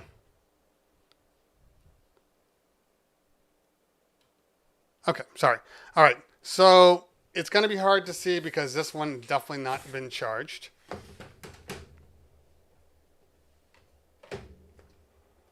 But the bezel on this one comes down to, say, like right here. Right here. So it's a considerably bigger bezel, but you can see the footprint of how much bigger this one looks, but it's actually not. So the bezels are much thinner. Okay. Let's see here. The Force in the building. What's going on? Joshua Carl in the building. What is going on? Good to see you. Yeah, make sure you're following all these tech nerds that are in the stream right now, make sure you do. Okay. Let's see here. Craig Perry says, I don't get why so many DJs keep adding TV screens to their setups. Please explain, what am I missing? Well, that's a very easy question. Or statement. The screens, you can charge more money. Yeah, that's it. You can charge more money. A lot of clients, at least my clients, when they ask for screens, it's because they're doing video. They have a video montage. They don't want to do the traditional gobo, which is like the name in lights to shoot on a wall or on a dance floor. So now you can put the logo, the gobo logo on the screen, throw some animations on it. When you're ready to do the video montage, it's already set up. You just turn it on. It's nice and clean. That's what I use it for. Okay. But I know a lot of DJs just like default to bring in screens. I think that's dumb. And that's just so much more time and energy when it doesn't, you're not going to get more sales because you put a big ass screen up. Okay. You're going to get sales for the people having a good time and you rocking the party. The screens are add-ons. They're extra. They shouldn't be. There's too many people out there that, here comes my opinion again. There's too many people out there that mask their inabilities through technology. So you're not that good of a DJ. Fine. Everybody, look at all my big screens. Look at all my lighting. Look at all my tech. Look at all this cool stuff that I bring. But the dance floor is empty. So why did they hire you if the dance floor is empty? You know. So I had a saying. I wrote it down. I was going to do a skit on it, which I'm still going to do a skit on. So I don't even want to bring it up. But it was based upon that. I'll still do that skit soon. Okay.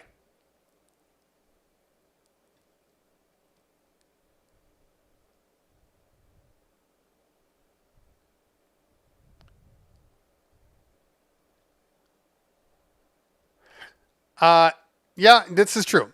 Somebody said, make sure if you buy an M1, some stuff's not supported. Yeah, I don't run into that issue because I don't use anything, that old. Basically, if you're using any Rain legacy products, you shouldn't update at all to anything. I mean, that's just facts. Rain legacy products are the scariest.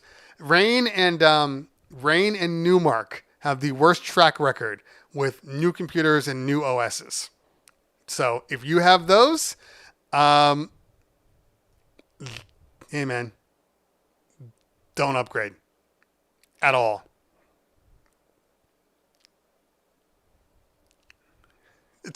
So I haven't even watched Rick Webb's videos.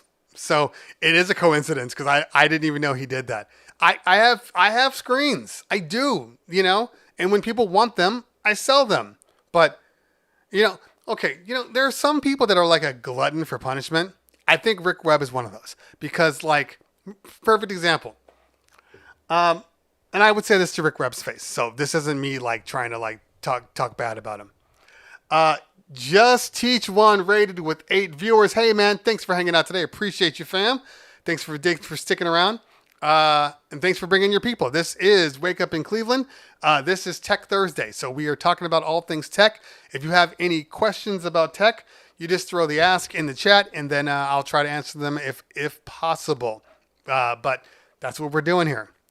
So basically, Rick Webb, like I said, it's a glutton for punishment. So, he built his own DJ furniture piece. Fine. That's great. But it requires so much effort. It's in that humongous ass case. He needs 2 people to move it around, to get it set up. It's a nice furniture piece, but I think we're forgetting the mobile part of being a mobile DJ. The point is we want to be able to get in and out of things. And if the party does not need to be a production, don't make it a production. You get what I'm saying? So right now, there's all of these now composite furniture pieces that you can buy that are considerably lighter. They break down considerably easier. They have their own cases and wheels and all of those things. Like, I'm going to go for those over bringing. So if I don't have to bring my TVs, I'm not going to default to bring in my TVs. That is a waste of energy, and why bring TVs for free when you can actually sell them and make money? Because if I got to bring my TVs, means I got to bring a bigger truck. If I got to bring a bigger truck, typically means I got to bring another person to help me. And if I got to bring another person to help me, that means I got to pay these people. I got to pay for production. I got to pay for transportation. That's eating into my bottom line. So that doesn't make sense to me. I know people right now that I've seen on my IG. I follow people, and they're doing like bowling alleys, and they bring this humongous setup and going, what? You're not making any more money. None of this stuff is going to get you sold. The thing that gets you sold, and I say that relatively, because I know there's certain people that, they see big ass screens like, ooh, I want this on my party. But the general understanding is, how much fun did you have? Because people would come up to me and go, well, this company's doing this. And I'd say, okay, great. Yeah, that's cool. Yeah, I was at this party and they had this. This was amazing. And I have reasons why I don't prefer to have certain things, and I'll talk about that in a minute. And I will sit there and I will listen to them. Yeah, they do this, they do that, everything's great. Okay, cool. So, did you dance? Not really. Did you have a lot of fun? Well, not really. So then what was the point? Because if you're not dancing, there's no reason for the DJ to be there. You hire the DJ, the bottom of the barrel rule. You hire a DJ to DJ. Everything else is add-ons. So that's always been my take. I will say it till I'm blue in the face. And I tell people, I'm like, look, we have all of this stuff. If you want it, we will provide it to you at a cost. But that's not why you book a DJ. That's it. Video DJing is better for live streaming, private events using a projector on a wall or TV in a bar or club, not for mobile gigs, but not consistently. Like I said, we do them all the time. If somebody's like, oh, I want to have TVs and screens and all these things, cool. You're willing to pay for it? I will sell it to you. But not as a default. Not as a default. Okay.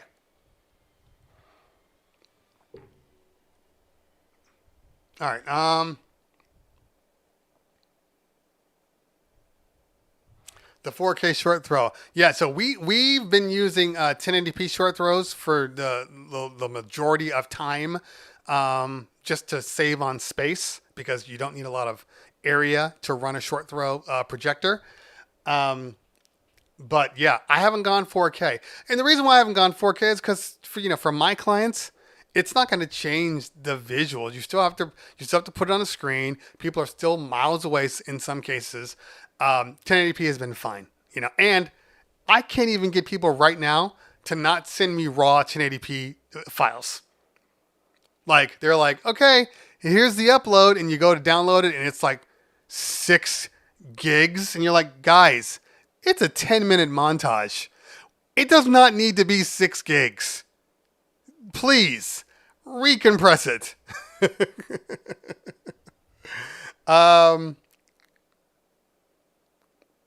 DJ Benvera. No, that's not why they discontinued music videos. It's not because the market demand is down. That is actually untrue. As a matter of fact, when they stopped allowing video downloads, that was during COVID. That was when it was at its highest. Everybody wanted videos for their live streams. So they took it down mid-COVID. It had nothing to do with market demand. It had to do with the fact, I'm speculating, okay? But based upon trends and historical information, I'm going to say they probably didn't have a license for it. That's my guess. So they were probably the companies, found out and they were like, hey, you're doing music videos. Now you have to pay this much more money. And they did the math. They're like, it doesn't make sense. Just pull them. Just an opinion. Your friend can work at BPM and tell you that. I'm not saying that what he told you isn't good. Isn't good sound bites. I'm not saying that's not true. Okay, I'm just telling you what.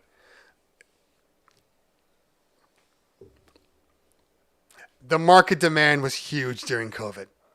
Anybody who's streaming on this stream right now, let me know in the chat, were you looking for videos to play in your background? Let me know in the chat.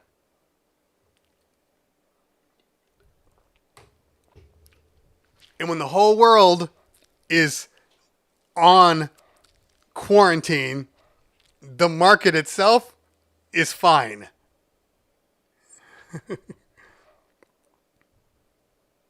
Yeah. Yeah. Anyway.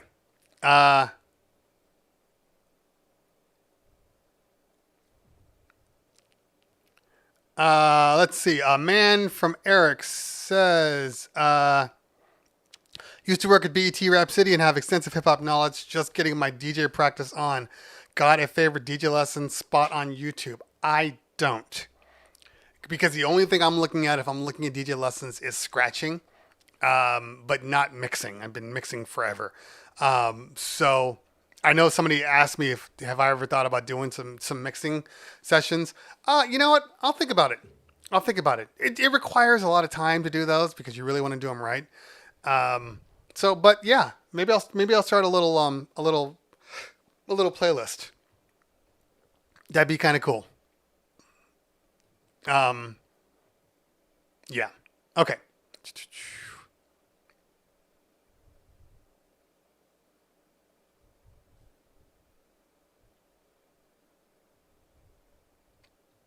Yes, agreed. Agreed, Josh. Okay, let's see here. Okay, a couple more, and then we're going to get up out of here.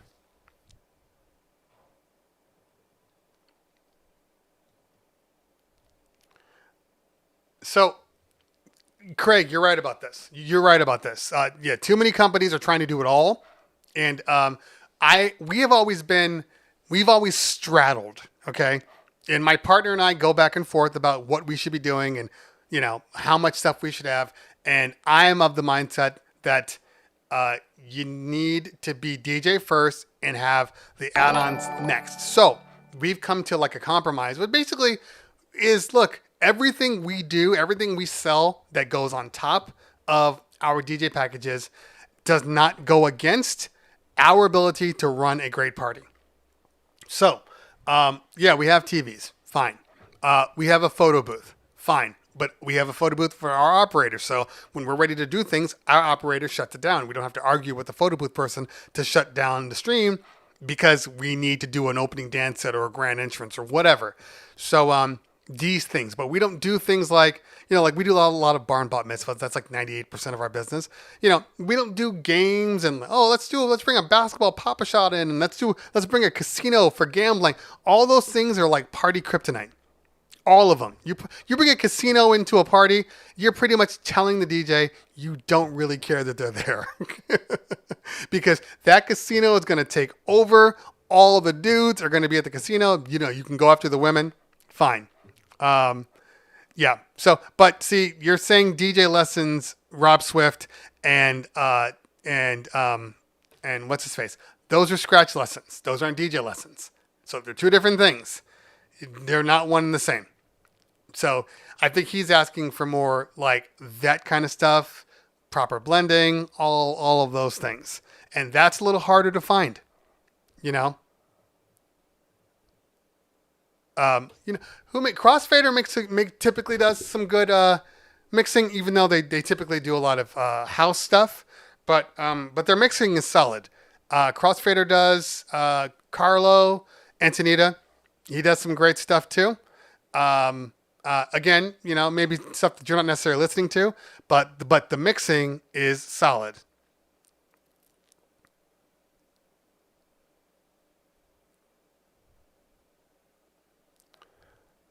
The only place that's doing videos nowadays is I can't think of the name right now. There's only like one or two. I can't think of the name. I'm sure you can Google search it and it'll pop up. Will Serato work for the 4 screens? Yeah. Serato will work. Mix Emergency will work. Record Box will work. Virtual DJ will work. The only thing I will say about Serato is Serato video is processor intensive. That's it. You know, you might run into a little more problems running Serato, but it's fine. Anytime I'm DJing, I have my random videos that play in the background all the time. So, because the 4 screens don't matter to you, it's still one signal coming out of your computer. So, you should be fine. Serato will do the job.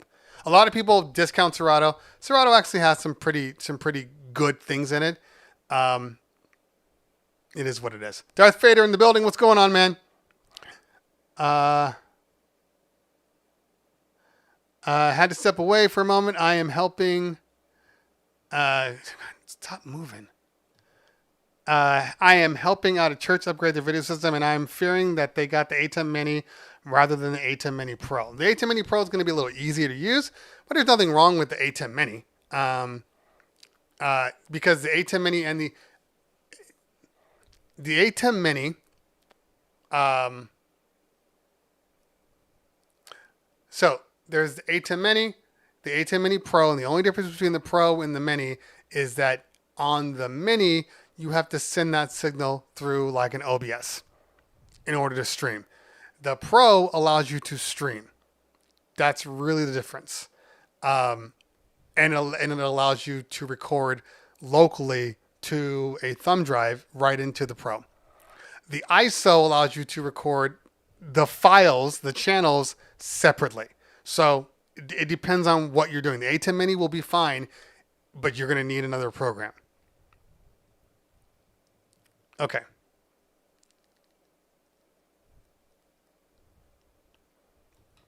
Jessica Coral says, I'd love to not have to outsource all the extras, but I employ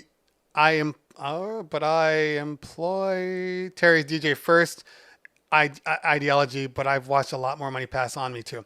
Yeah, so we do them both. We do them both. There is a fine line though, you know, because here's the one thing that you have to deal with.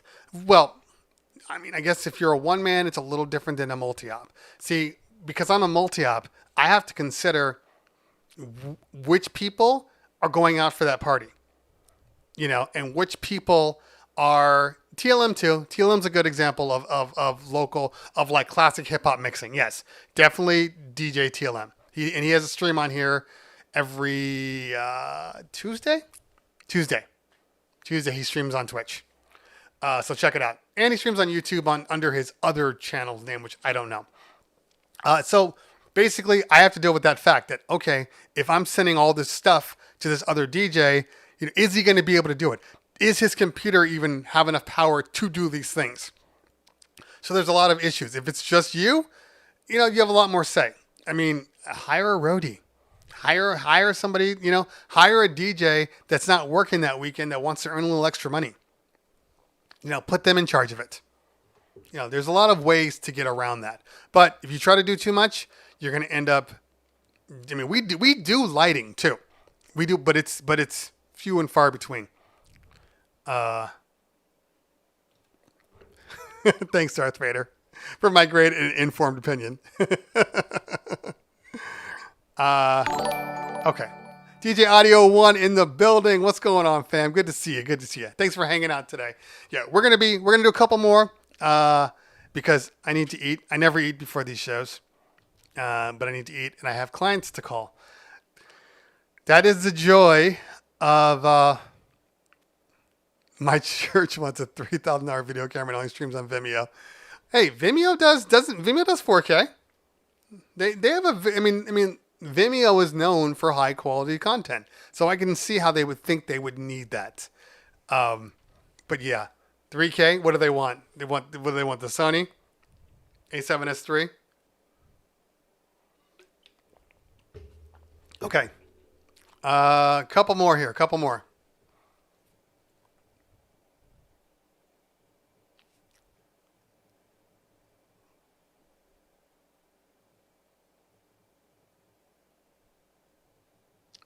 Do-do-do. Virtual DJ is surprisingly good for video mixing. Yep, I agree.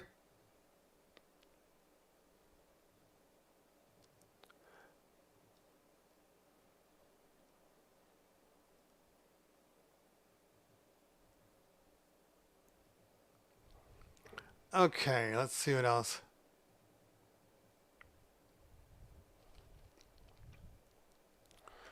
Brandon Darden says DJ Tech Tools for DJ lessons. Okay. Continuing to go up here. Can you have Carlo on the show? So, Crime Dog, the answer is we've been working on it. We've been talking, trying to get him on the show. The problem is our time zones are so out of sync that it becomes hard. So, what will end up happening is we'll probably have a pre-recorded show that we will air. That's really the only way around it. Yeah, trust me when I tell you I've been trying. I'm like, we'll do a special show at 3 in the afternoon if that helps, and we're gonna end up doing just a pre-recorded. Okay. All right. Stephen Bell says Hyper Pro Music is having a closeout sale on Pioneer DDJ 1000 controllers for $100. Is that real? I'm going to say no. I don't even need to pull up the website, pull up the channel. There's absolutely no way anybody's selling a 1000 for $100. No way. They probably are selling the box. That's some shady stuff that they would do. Not they, but people. $100 for the box. Okay.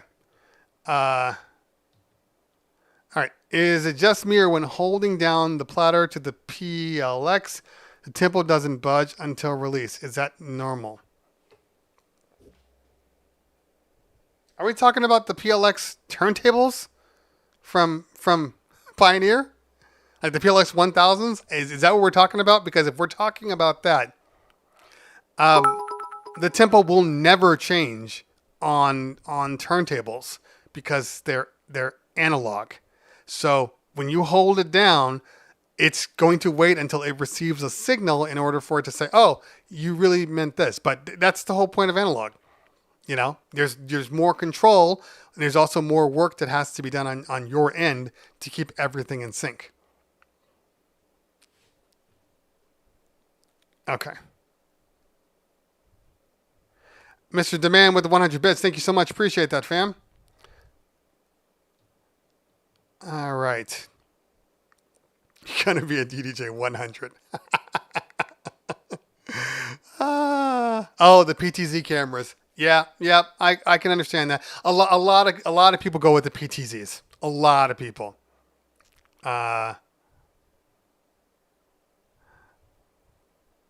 right, let's see. Sean Ford says, I love Serato, but VDJ did a much better job on its integration with my SC5000Ms. Okay, so this is a unknown but known thing. Denon software. This includes the SC5000s, the Prime 4, the Prime 2. The integration with Virtual DJ is like the best integration ever put into hardware. So if you want the best integration, but you want to still use a computer on your primes, you got to use Virtual DJ software. It's an absolute fact. Not to mention, the Serato and the Prime 4 is Virtual DJ is just better. Let's just leave it at that. Okay. Even if it was hot, they still wouldn't sell it for $100. Even if they walked into Pioneer and stole all of their 1000s, they still wouldn't sell it for $100.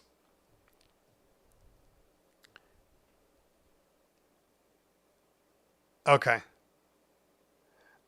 What's the easiest way to record title stream? First off, technically it's illegal. I say that. Technically it's illegal. But there are tons of ways to record your streams with or without streaming services. Okay, if you're using if you're streaming online, right, like OBS, you can keep OBS running in the background. You can record right through OBS. DJ T Diesel just said Audacity. Serato has a plugin now that allows you to share your audio with any program that can accept an audio in, which means that you can open up GarageBand, you can open up Ableton, and just select in channel 1, and all the audio will come through. So, and that's not even thinking about any outport stuff that you can still use.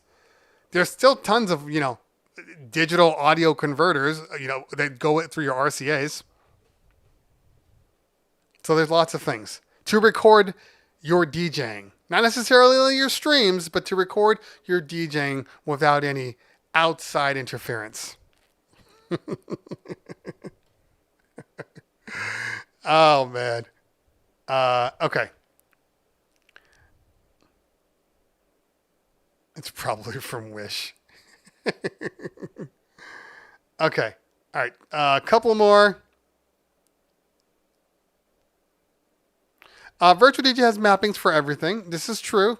Well, technically not everything. There's software, there's hardware that comes out where they don't have the mapping yet and they have to work. The DDJ 1000 was a serious issue until they finally started working more closely with Pioneer. Because I always had glitches. It wasn't up until maybe a few months ago where they finally said, we have not authorization, new layout, DDJ 1000 update with a partnership with Pioneer. Like, it just happened. It just happened. Okay. Phone's ringing, which means I got to start taking phone calls from clients before they book somebody else. And we don't want that. So, one more question. Don't ignore my phone call. Oh, seriously. My phone rings off the hook now. It's like feast and famine. So either people want to book or people want to cancel. Haven't figured out the special phone number to answer yet. But all of a sudden, we went from having 0 parties. Mr. Demand, you must have come late because I actually answered that question. 15-inch tops, in my opinion, for the money are the SRXs. JBL SRXs. And that's an opinion.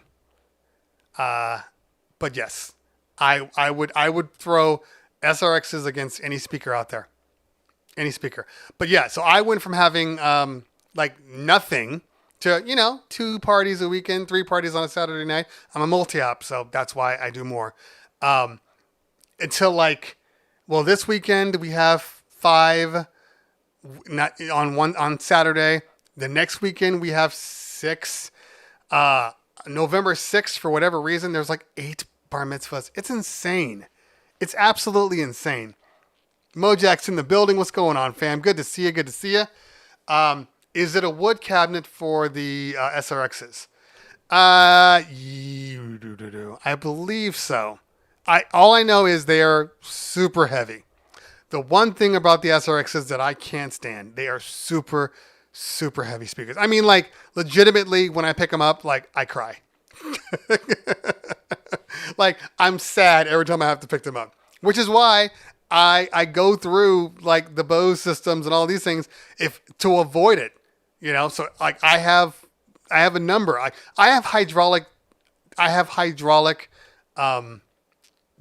speaker pole stands because they're that heavy. You can't get the SRXs and think you're going to use your ultimate speaker poles that cost you, $130 for 2 of them. That's not going to cut it for the SRXs. You need to have the ones that cost you, $230 a piece. That's the kind of weight we're talking about. Just an FYI. So I'm actually considering getting those Who makes them? I think it's an American DJ. It could be no, it's Chevet. Chevet has the new speaker pole stands, which is a single pole and a weighted base. They're like 240 each, but they're super super small. Yeah, I'm thinking about getting those.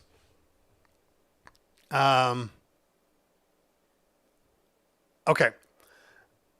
Let's see here. What do you think of the QSC K12s? They're great speakers.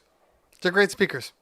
And this is one of those heated debates that I'm not going to get into right now because some people love QSC, some people love JBL. I would say this.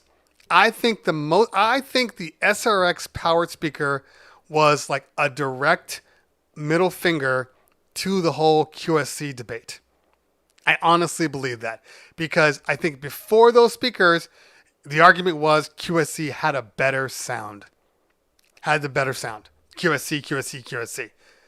So I don't hear people saying that now with the SRXs. Honestly. Okay. I still have an Eon Gen 1. I still have it sitting in the warehouse. It's still there. And it still works. And it's still louder than the new Eons that they came out with over the last couple of years. DJ to go to is the dopest tiny controller. I haven't used it. Maybe I tested it in NAMM. Okay. You need those good speaker stands from Amazon. Okay. A couple more. And then we got to get out of here.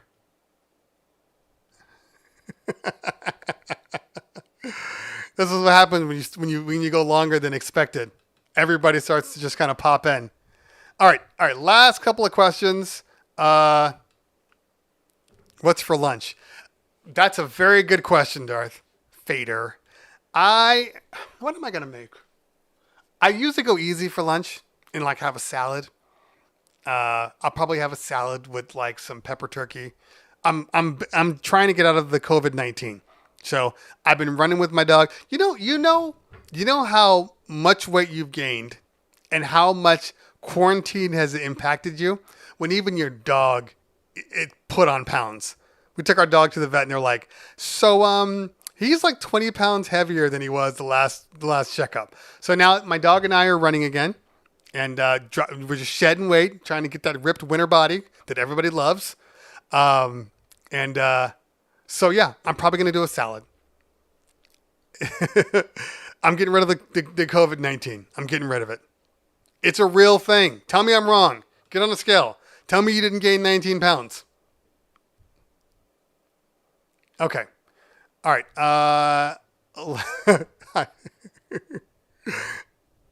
Okay. Any couple more, and then I got to get out of here. QSC new subs kills in cardioid mode. Yeah. So, well, you know what? I got a Bose video coming out over next weekend, so we'll talk about it then. Do standalone players do better in high heat versus laptops? Yes, 100%. Most standalone players are vented all around everywhere, so you're not going to have as many issues. Again, like I said in the video, it's all has to do with just getting the heat out of the box. And if you have lots of vents, you're going to get the heat faster out of the box. Like if you look at the Prime Go, there's vents going up and down the side. Same with the Prime 4. Even if you look at your mixer, there are vents on the side, which is why it's kind of counterproductive to put your turntables. But there's also vents on the bottom too. So, yeah, you're going to do better with standalones for the most part. And at what point does a fat male dog become a bear? When I had my boxer, he was like a bear. Now I have Boston Terriers. I've always had Boston Terriers, but now that's all I have. Okay.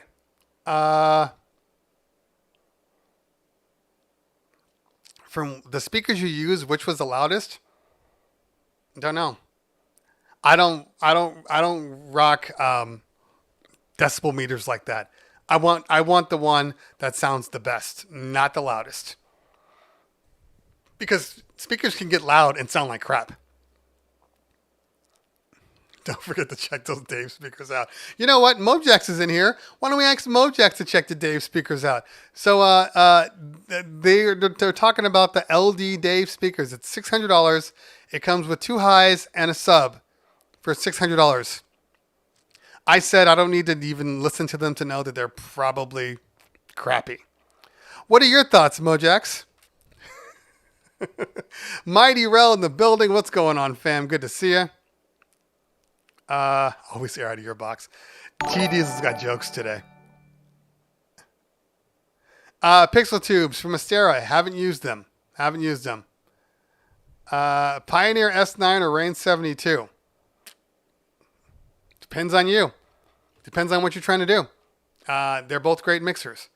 Although I wouldn't go, for me personally, I wouldn't go S9 or Rain 72. I'd go S9 or S11. Like, to me, that's weird that you didn't consider the S11. Only the Rain 72. If I was going from a Pioneer S9 and I wanted a headless beast, I would get the Rain 70. Just an opinion. S7's good too, but I prefer the Rain 70. If I was going with the top, I prefer the S11 over the 72.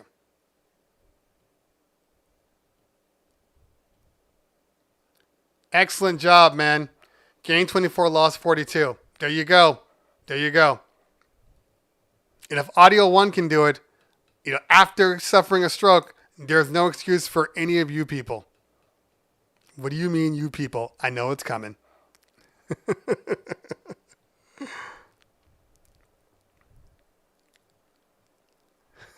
I know. So Mojax, that was the running joke.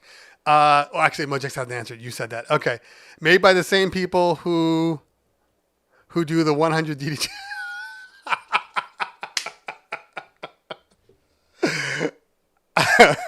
Exactly. Let's see here. Do you recommend using a speaker management system? Be more specific, please. Are we talking about like a drive rack?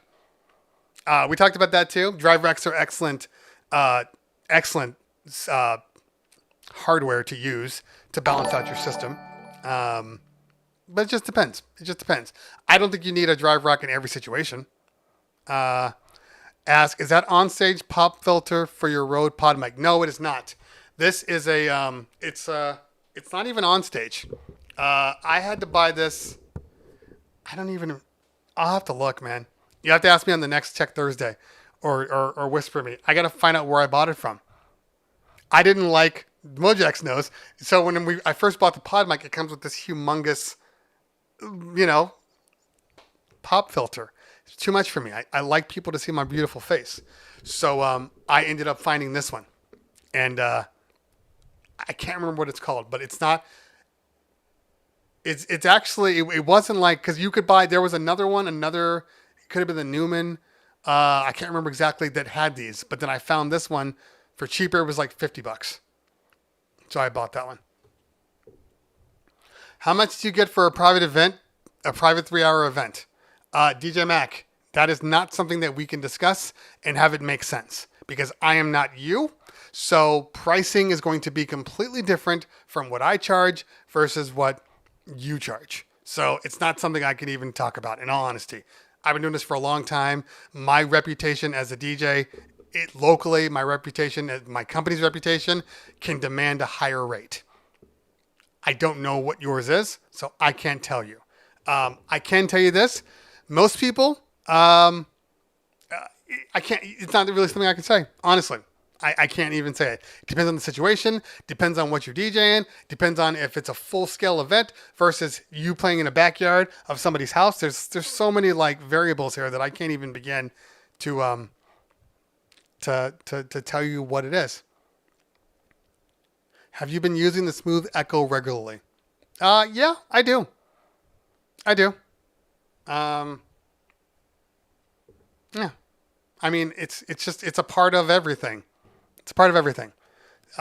Sometimes I use Smooth Echo, sometimes I don't. Okay. All right.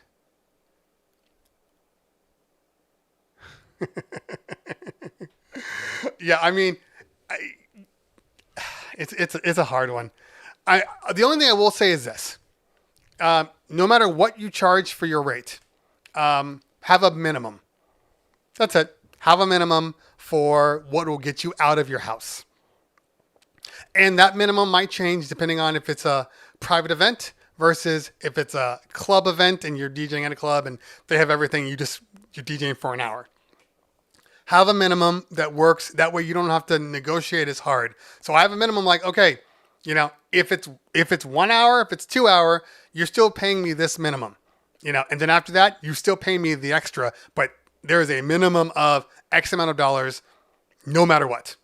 And that will, because what you don't want people to do is devalue what you do. You go on things like Craigslist and you see people talking about, 10-hour parties. We'll pay $50 an hour. Like this isn't a 9-to-5 job. You can't just dictate what a DJ makes. There is a rate, and you have to stick by that rate.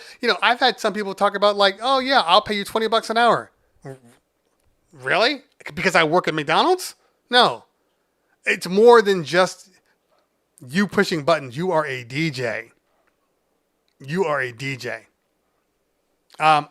When doing offers, itemized breakdown or package rates. I prefer package rates.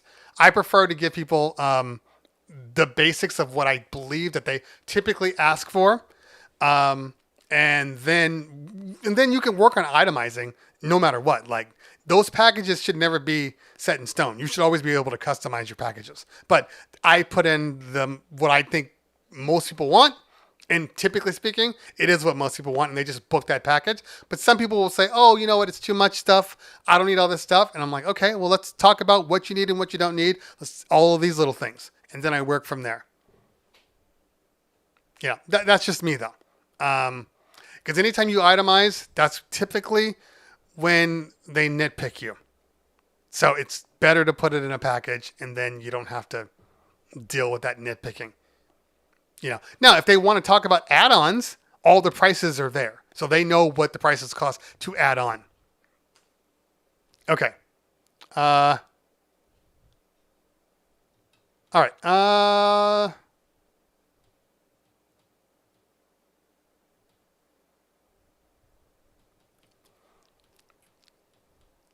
Okay. A couple more, and then we're going to... I keep saying a couple more. I'm going to say one more. Let's find a good one. Let's find a good one.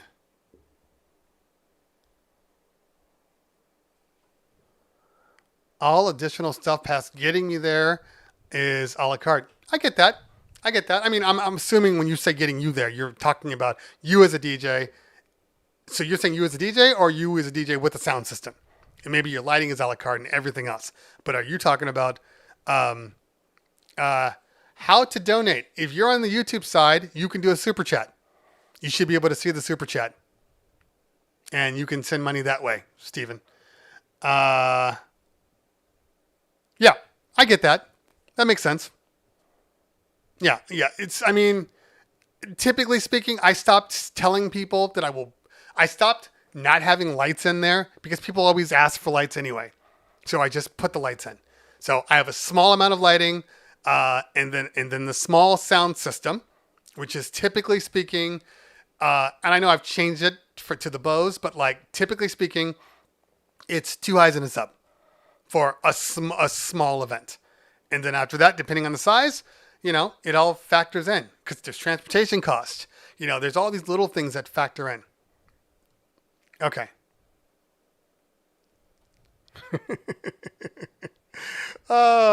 I hope not. 916 Junglist in the building. Make sure you're following 916 Junglist, guys. When is Pioneer Moving Platters controller coming out again? You're a funny man. Okay. All right. Last question is, some of these people need to take business classes. Look, some of these people are just DJs, and they started out as DJs, and you're right. They've never run a business. So this is the God's honest truth. When we went off on our own, a lot of party planners were like, "Good luck," but they didn't say it like, "Good luck. You're really, really good. You guys will do fine." It was like "I know you guys are good, but you guys are likely going to suck at business," because that's the number one thing that any DJ, when they go off on their own, deals with. They suck at business and they end up screwing people over or not giving people what they provide. Just all of these things. So, yes, learning a little bit about business is very, very important in running a business. Or else it's just a little side hustle. It's not a business. But if you want it to be a business, learn. I do have a playlist, and I'm actually going to add another video on today. I have a Business 101 playlist on my YouTube side. So, there's stuff on there left and right, on there. Because one of the things we're going to talk about in the next video is, should you raise your prices? Especially, the multi-ops. Should you raise your prices because of COVID? Hey, look at this. What's this run 1 minute ad break? What happens if I do that? What do people see? I'm curious. I got to know. So one of those is going to be, yes, should you raise your prices? So that's the next video we're going to talk about. I'm just going to riff, anecdotal, and we'll go from there. DJ Ford says, yes. Yes, you should. UNEC in the building. What's going on? Good to see you. Good to see you. $20 Pioneer white truck sales. Stephen Bell, thank you for the super chat. Appreciate you, fam. Anything you guys can do to support, it helps out tremendously. All right, last question is, Yashvir Madhu says, do you think online DJing will be the future of DJing? Online live DJing? No, I don't. I think there's a place for online DJing. Look, right now, even before COVID, people were trying to push these virtual DJ companies that would basically link in and over the network allow you to DJ virtually. Like literally your virtual self is there and you're DJing in front of whatever crowd it is. And they're trying to sell it to, major people. Oh, you can have this big name DJ here. You can have this big name DJ here. Like that's always been a thing. So you're going to see that, especially with virtual performers and all those things. Like it's going to be a thing. However, it's never going to take the place of having a live person, in my opinion. I think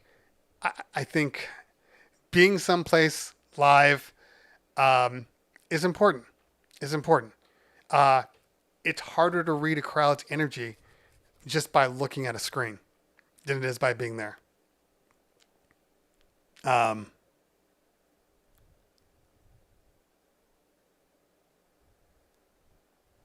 Okay, I get that. I raised prices not because of COVID, but because data availability is scarcer than it has been. I mean, that's still COVID.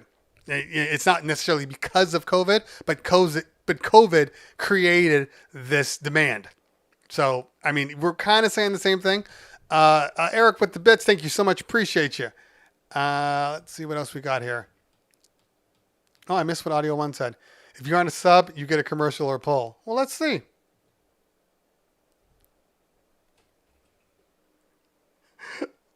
What are people seeing right now? I wonder, will I see the commercial? Let's see what happens here.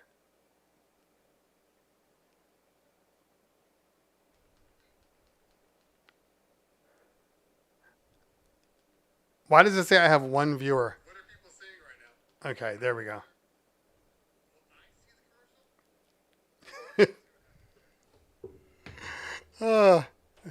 So you know what, guys? So we could talk mad shit right now. Like we could legitimately put all those non-subbers on a commercial and just talk mad shit. This is impressive. I think I just found a love for this commercial. Now I know that everybody on the YouTube side are not seeing commercials at all, but yeah, that's funny. Oh, that is, if that's not a good way of of getting people to sub, I don't know what is. If I'm like, you know what? Let me tell you about the secret of life. And then go to a commercial. Oh man, that's hilarious. Okay. All right. All right, guys. In the UK, people are still worried about bookings. Yeah, I know. That's the thing. Overseas right now, it's an issue. So it's going to affect everything. So we will see. Okay. We had a company try to sell a jukebox system that displayed the next song in the TVs, and people would pay to have their request played, and then counter to push it back up. To have requested songs not played. That's hilarious. That's great. I love that. Okay. All right, guys. So we are going to head on out. Hey, thanks for hanging out today. Let's see. I had 62 viewers on the Twitch side, but I have another 60 viewers on the YouTube side. So that's great. I'm not on Tech Thursdays, just so you guys know. I am not. I'm always going to post to both. Now, I am adding another day back to Twitch. I'm just trying to figure out which day I want to do. That will be a Twitch stream only. So you will have no idea that I'm even on. So make sure that you are following me on Twitch also if you want to catch those streams. Because anytime I bring somebody on as a guest, it'll be Twitch only. Just keep that in mind, peeps. But Tech Thursday is always going to be dual streamed. It's just the way I work. So that is what it is. Okay. And if you're a sub, you don't get commercials. All right. Air Plus Recording, thank you for the follow. Appreciate you. Please, one more question about Bixer. Is it safe to use for Mac? Never used it. I don't even know what Bixer is.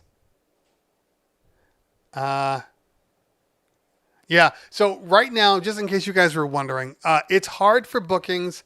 It's hard and it isn't. A lot of people, what's going on is you got people that don't care and you got people that do. And the people that think there are going to be restrictions are typically moving. Sorry, my neighbor's moving their trash can. The people that think they're going to be restrictions are just postponing their events, or even flat out canceling them. But from what I've been seeing, if it's a private event, most venues are letting the private events kind of make their own choices. Like they'll have masks must be worn, but once you get to the private part of it, all bets are off. Now if you get into state run or county run or city run venues, all bets are off. Typically speaking, it is whatever the mandate is for that county is the mandate for that venue. So it just depends. Okay. Mixmaster GNL, you are definitely late to the party, but that's okay. Thanks for hanging out today. Do you do online classes? I'm considering it. We will see. I'm working on some stuff right now. Which I am. I know I get 0.23%. Yeah, it's not even about the number. It's not about the dollars. It's just about the, hey guys, don't forget, we like our sub people. All right. So on the Twitch side, we're going to see who we are going to raid. I've been on here for so long, and I appreciate every moment. All right. So let's see if DJ JMD, who I'm not following, is on. Somebody's asking me to raid into somebody. It's his birthday. So why not? DJJIMD. So let's see if he pops up.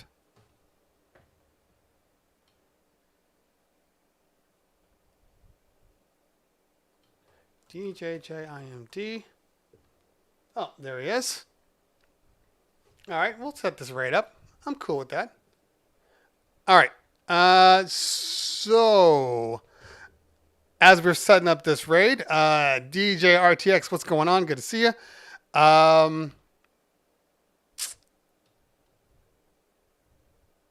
I got to remember what that thing was called. Hopefully I still have it up.